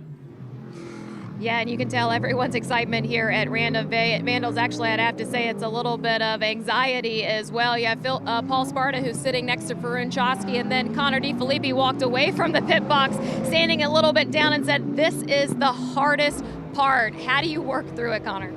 Yeah, obviously you're not in the car, so you can't control much, but Ken's the right guy to be in it. So obviously I think it was 3 minutes to go. I was standing in box 2 and I went to box 1. Hopefully it's a good omen. Let's see how we go.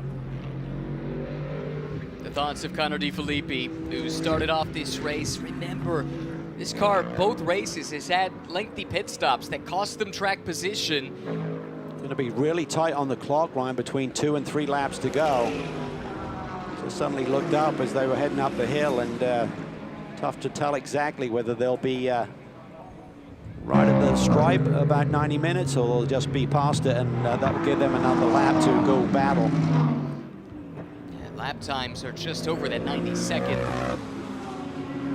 threshold that you're talking about there. It is going to be very, very close.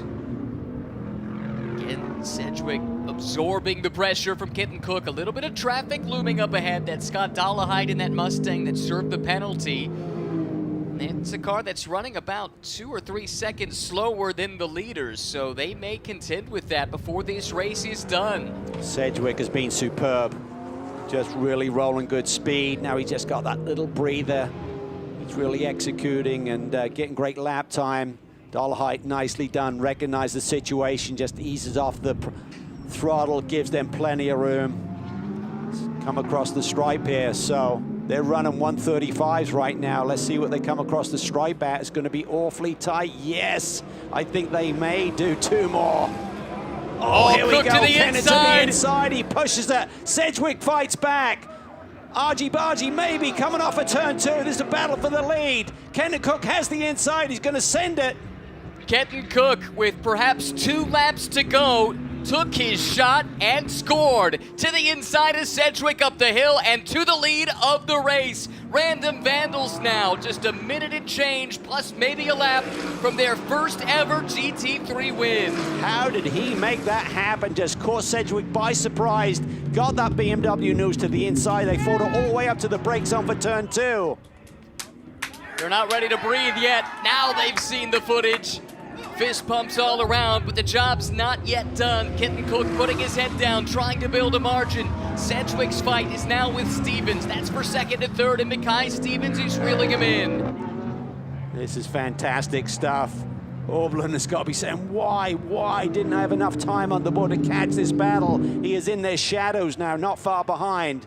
Why did we have that clutch sensor issue in qualifying that forced them to start at the back of the grid each of the 2 races here this weekend, and yet in both they've driven their way to the front. But at the very front, it's Kenton Cook in the sister car from Random Vandals Racing. Let's watch the clock. If the clock runs out, this could be the checkered flag. We look at the flag stand, and Kenton Cook comes to the line. It's a white flag, we believe. It was so right on the number. I think there was still a 1 second just as he crossed it. So tight, so tight. Just got to dig deep, hit his marks. He's got the gap. Now Sedgwick is feeling the heat from Mackay Stevens. 1 more lap to go. If Kenton had just dialed it back a fraction, he might have seen the checkered flag there. Maybe he's enjoying it so much he just wanted 1 more lap. That's what we'll get, and that's not what Sedgwick wanted to see, because Stevens is closing in, and he's bringing Bill Oberlin with him. Yeah, Oberlin. There was 5 more laps. Who knows what may have happened, but there's a 90-minute race, not a 95-minute race, so he'll live to fight another day. He's digging deep. Sedgwick has gapped Mackay Stevens a little bit. That may take away those 2 battling and give Oberlin the opportunity to climb on the podium here. This is still the leader in Pro-Am. Regulator Racing, playing the strategy cards they used with such success last year. They really rolled the dice yesterday in race 1, trying to double stint those tires. It backfired. They finished out of the points. But today, they've executed to perfection. And what a drive from Philip Ellis to get them to the lead after the safety car bunched everyone up in the middle of this second stint. Coming around one last time. Apparently was 0.7 of a second from the checkered flag coming out on the last lap, but a joyride around for the final circuit for Kenton Cook.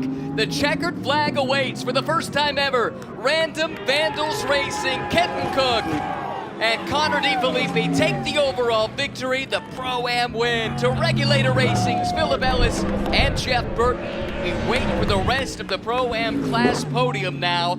George Kurtz, Justin Rothberg, where are they? Where is Alam Kodair? Kodair and Daskalos close on that final lap. And it's not done yet. We're still waiting for this fight. Oh, Kodair goes wide. Daskalos comes back through. Kurtz looks solid in the second spot, as does Rothberg in third. And Daskalos will fend off the Brazilian for AF Corsa to hang on to the fourth spot. What a battle to the final checkered flag. That was an awesome motor race. Oh, What a season we've got ahead of us, Ryan. This is just fantastic. What a field, so much competition. Great job by George Kurtz, really winning the AMPAC there. You're not going to fight Philip Ellis with his experience and speed, but he kept it steady and brought it home ahead of Rothberg, Daskalos and company. Outstanding. I'll tell you, we were licking our chops when we saw that entry list before the season started. We thought it could be good. First 2 races of the year have been nothing short of barn burners. Just awesome. Congratulations, Ken. And I mean, man, that move he made, he just pulled that one out of nowhere. I mean, we know the BMW's got good straightaway speed. We see Philip Ellis just trying to pick up as much dirt and debris on those tires as possible. Helps with the ride height inspection and the weight tech. too. This is the move of the season. Admittedly, just 2 races into the season, but this one's going to be tough to beat. Sedgwick just left slightly big enough of a gap. Kenton Cook up the inside. And Not sure they touched. I don't think they touched. Just beautiful racing between the pair of them. Unbelievable. Sedgwick did so well in that final stint, but he's making just his 2nd GT3 start up against a veteran like Kenton Cook. Yeah, he'll be gutted. That was a great performance. I thought he was going to hold it to the finish. Couldn't make it stick with that move by Kenton there. Magic. Results from a dramatic race 2 here at Sonoma. Random Vandals, long awaited first GT3 win. Kenton Cook, Connor DeFilippi, Alex Sedgwick, and Jan Heylen, they'll settle for 2nd, but they certainly announced their presence in the championship. Same could be said for JMF Motorsports with their debut win yesterday, backing it up with a strong run to 3rd today. But Pro-Am, 13 cars deep. We knew it was going to be good. Different strategies in play. This time, it came up with the right cards for Regulator Racing. Jeff Burton, Philip Ellis get another race win, but George Kurtz, Colin Brown, executing to perfection as well, and then Turner Motorsports seemingly omnipresent on the podium. Really strong start to their season. This is a title defense in play here between Foley and Rothberg. A win in the 3rd place, a pretty good way to get it started. It really is, particularly as Justin Rothberg did 0 seat time in the offseason, just rolled in here late even for the race weekend and did a really solid job. No mistakes, great points, great start to their campaign. They'll be happy. Another team that has to be thrilled. Program that came together 3 weeks ago. CRP Racing, a pair of 4th place finishes, even with 2 spins today from Isaac Sherman, who's usually utterly mistake-free. They still were able to get a good result, and that positions them nicely for the season ahead. There's so much enthusiasm that all these teams are going to go away with in terms of their potential for results this year. There's Kenton celebrating. Awesome job. Awesome job. Burton Lumber Machine, Philip Ellis, Jeff Burton. Well, they shocked everyone when they rolled out with the swap driver 1, driver 2 here a season ago. This year, everyone knew it was coming, and it still hits squarely right on the jaw. Just perfect execution and a knockout blow today from the Regulator Racing team. Oh my God, for your son. Paul Sparta celebrating with his driver. They have a great relationship. So much belief from Paul in what Kenton can do behind the wheel.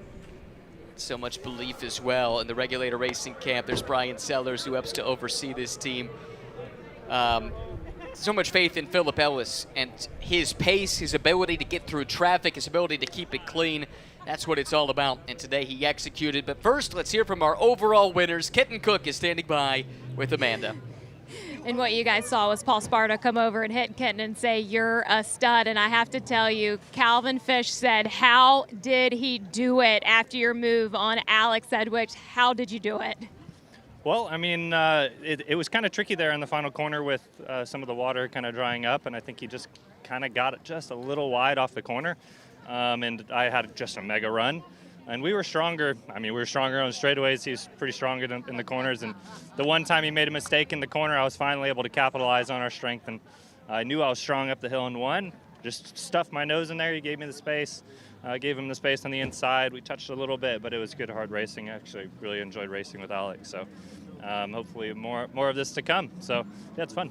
Congratulations, Kit, and also on delivering Paul Sparta his first win in GT3 racing. And Connor, I want to step over to you as well because you left the pit box to step into the #1. I think you called your shot there, but as you see Paul Sparta, how satisfying is it to give that man a win in GT3? It's amazing. I mean, it's been a monumental weekend for the entire team. There's been a lot of hoops to jump through. You know, we've all learned a lot this weekend. So to start the year off like this, you know, it's we're already at the peak, so now we're going to have to keep climbing. And Paul, I just want to jump in here real quickly with you. The commitment that you've made to this series and stepping up now into GT3 racing, how gratifying is this moment? Oh, it's just huge. I mean, Kenton, I mean, what an unbelievable move. And we made it a little hard for him, but, you know, just to be here and to succeed at this level, it means everything. So it's been fantastic. What a banner day for Randall Vandals Racing as we move on to find Philip Ellis and Jeff Burton. I see Philip over there. And Philip, we knew the task that was ahead of you when you got inside of this Mercedes and you said, "We'll see." Well, the "we'll see" came in the form of a pretty little yellow flag, and you went to work. How fun was that? Yeah, it was good fun. It was very difficult actually on the track for some reason today. I guess it was the rain that washed the racing grip from yesterday, so a lot of unexpected. But no, it was good. You know, we obviously today I had the cold tires, so you have a bit of a warming up phase, the initial first laps, and no, it was good fun. We hit the traffic just right as well most of the time, and then obviously the yellow helped out a lot. So just glad that happened. And Jeff, we talked ahead of the weekend, and you talked about what your intentions were, and boy, did you show it on track today. It's your 3rd win of your career. Your daughter's here. Your grandson is here. We were talking about what you would name the performance that you had today. What is it? Jeffrey Rogue, my little grandson. You say things.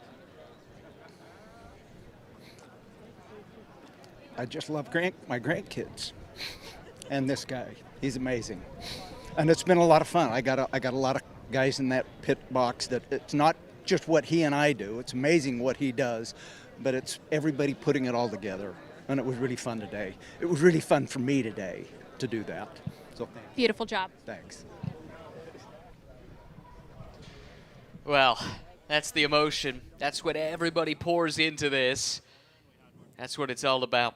Well, it's cool for Jeff. Like you said, it was fun for him today so many times with this reverse strategy. He's running in isolation. He's running against the clock. He's just trying to put lap times down. He was in the thick of the battle, and the way he hung in there on cold tires, no time warmers, with all those pros around his ears, that was a hornet's nest, but he didn't make a misstep. He had that little moment in turn 9, but he kept that together, managed to recover that moment, and delivered a car that was in great shape. They got the luck of the break with the yellow, and then Philip Ellis does what he does every single weekend. One of the fun parts of this job, and I've been coming to these SRO races since 2017, doing TV since 2018. You've been around this paddock longer than I have.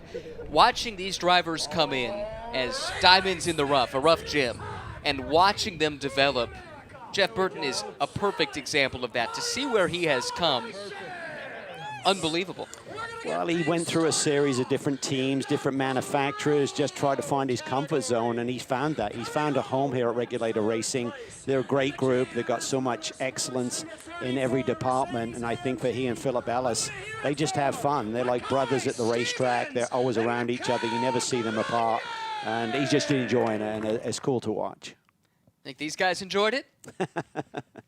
We could have another class next year. What do you think? I think you're onto something. The He's grounds on crew. That left one. He looks quick. The grounds crew here at Sonoma. Beautiful part of the world. Great setting for the season opener. This has become traditional now over the past handful of years where we come to Sonoma to get the season started. And, you know, the previous track surface, it had a challenge to it because the tires would wear out. You'd have some guys go out too strong and fade late in the race. You'd have others preserve their tires and charge through. That went away with the repave, and I wasn't really sure what the racing would look like, but over the past 2 years, and this weekend in particular, Sonoma Raceway has proven to be a perfect host site for the season opener. It really has. It's a great racetrack. It's a super challenge in terms of the setup and for the driver to execute and get the maximum out of their race car. And I love the nuance. Yes, there's some patches this year. There's been some sealant, but that's the same for everyone. You just got to figure it out. And I love the way that the rules are set this year with no tire warmers. That adds to a little bit of the spice of the strategy with some curveballs already, even in qualifying, in terms of how you skin the cat, so to speak. So they'll get innovative. Everyone will go away, look what everyone else did. And I think that reverse strategy, there may be some others employ that before the end of the season. There's your podium for the pro class. Kenton Cook, Connor DeFilippi standing front and center for Random Vandals Racing. Alex Sedgwick, Jan Halen. Boy, it was close. Alex did everything he could to keep Kenton Cook behind and came up just a little bit short. And then after a debut win yesterday, Mackay Stevens and Mikael Grenier backed up that performance with a great run to third. They had to start mid-pack, so it was a tall task to get to third overall.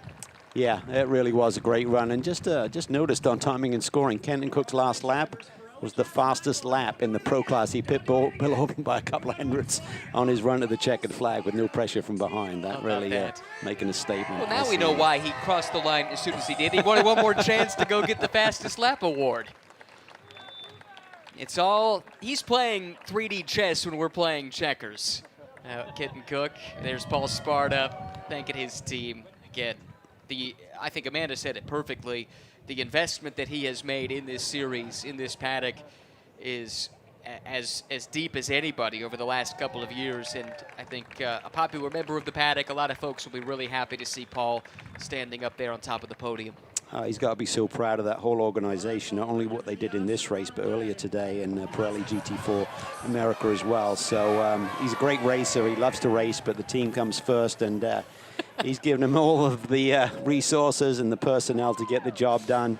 And they'll tidy some of the things up. They made it hard on themselves today with that refueling issue, but they got a great group there, and they're going to dig deep and iron out some of those wrinkles. Yeah, Paul, get used to it. I think you're going to get a little more of that champagne coming your way as this season goes along. He's built quite an operation there with two cars very capable of racing for overall wins. So many stories. I don't even know where to begin in the Pro-Am class. We've covered off what Jeff Burton and Philip Ellis have done. George Kurtz and Colin Brown, their intention is not to run the full season this year, but another strong showing from them as you would expect.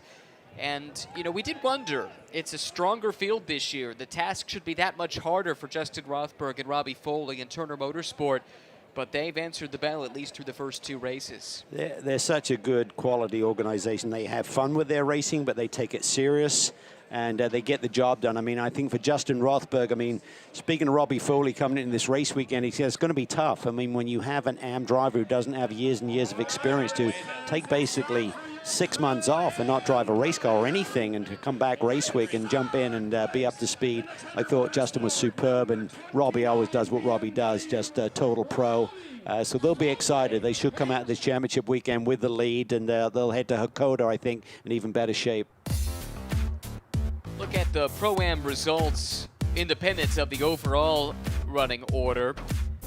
Philip Ellis in the final analysis, 30 seconds or just shy thereof, clear of the rest of the Pro-Am field.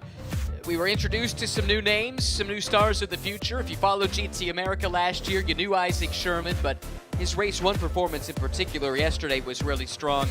And I don't know that we were entirely sure what to expect from the AF Corsa pairing, but Alam Kodair is going to be a thorn in some teams' sides this year.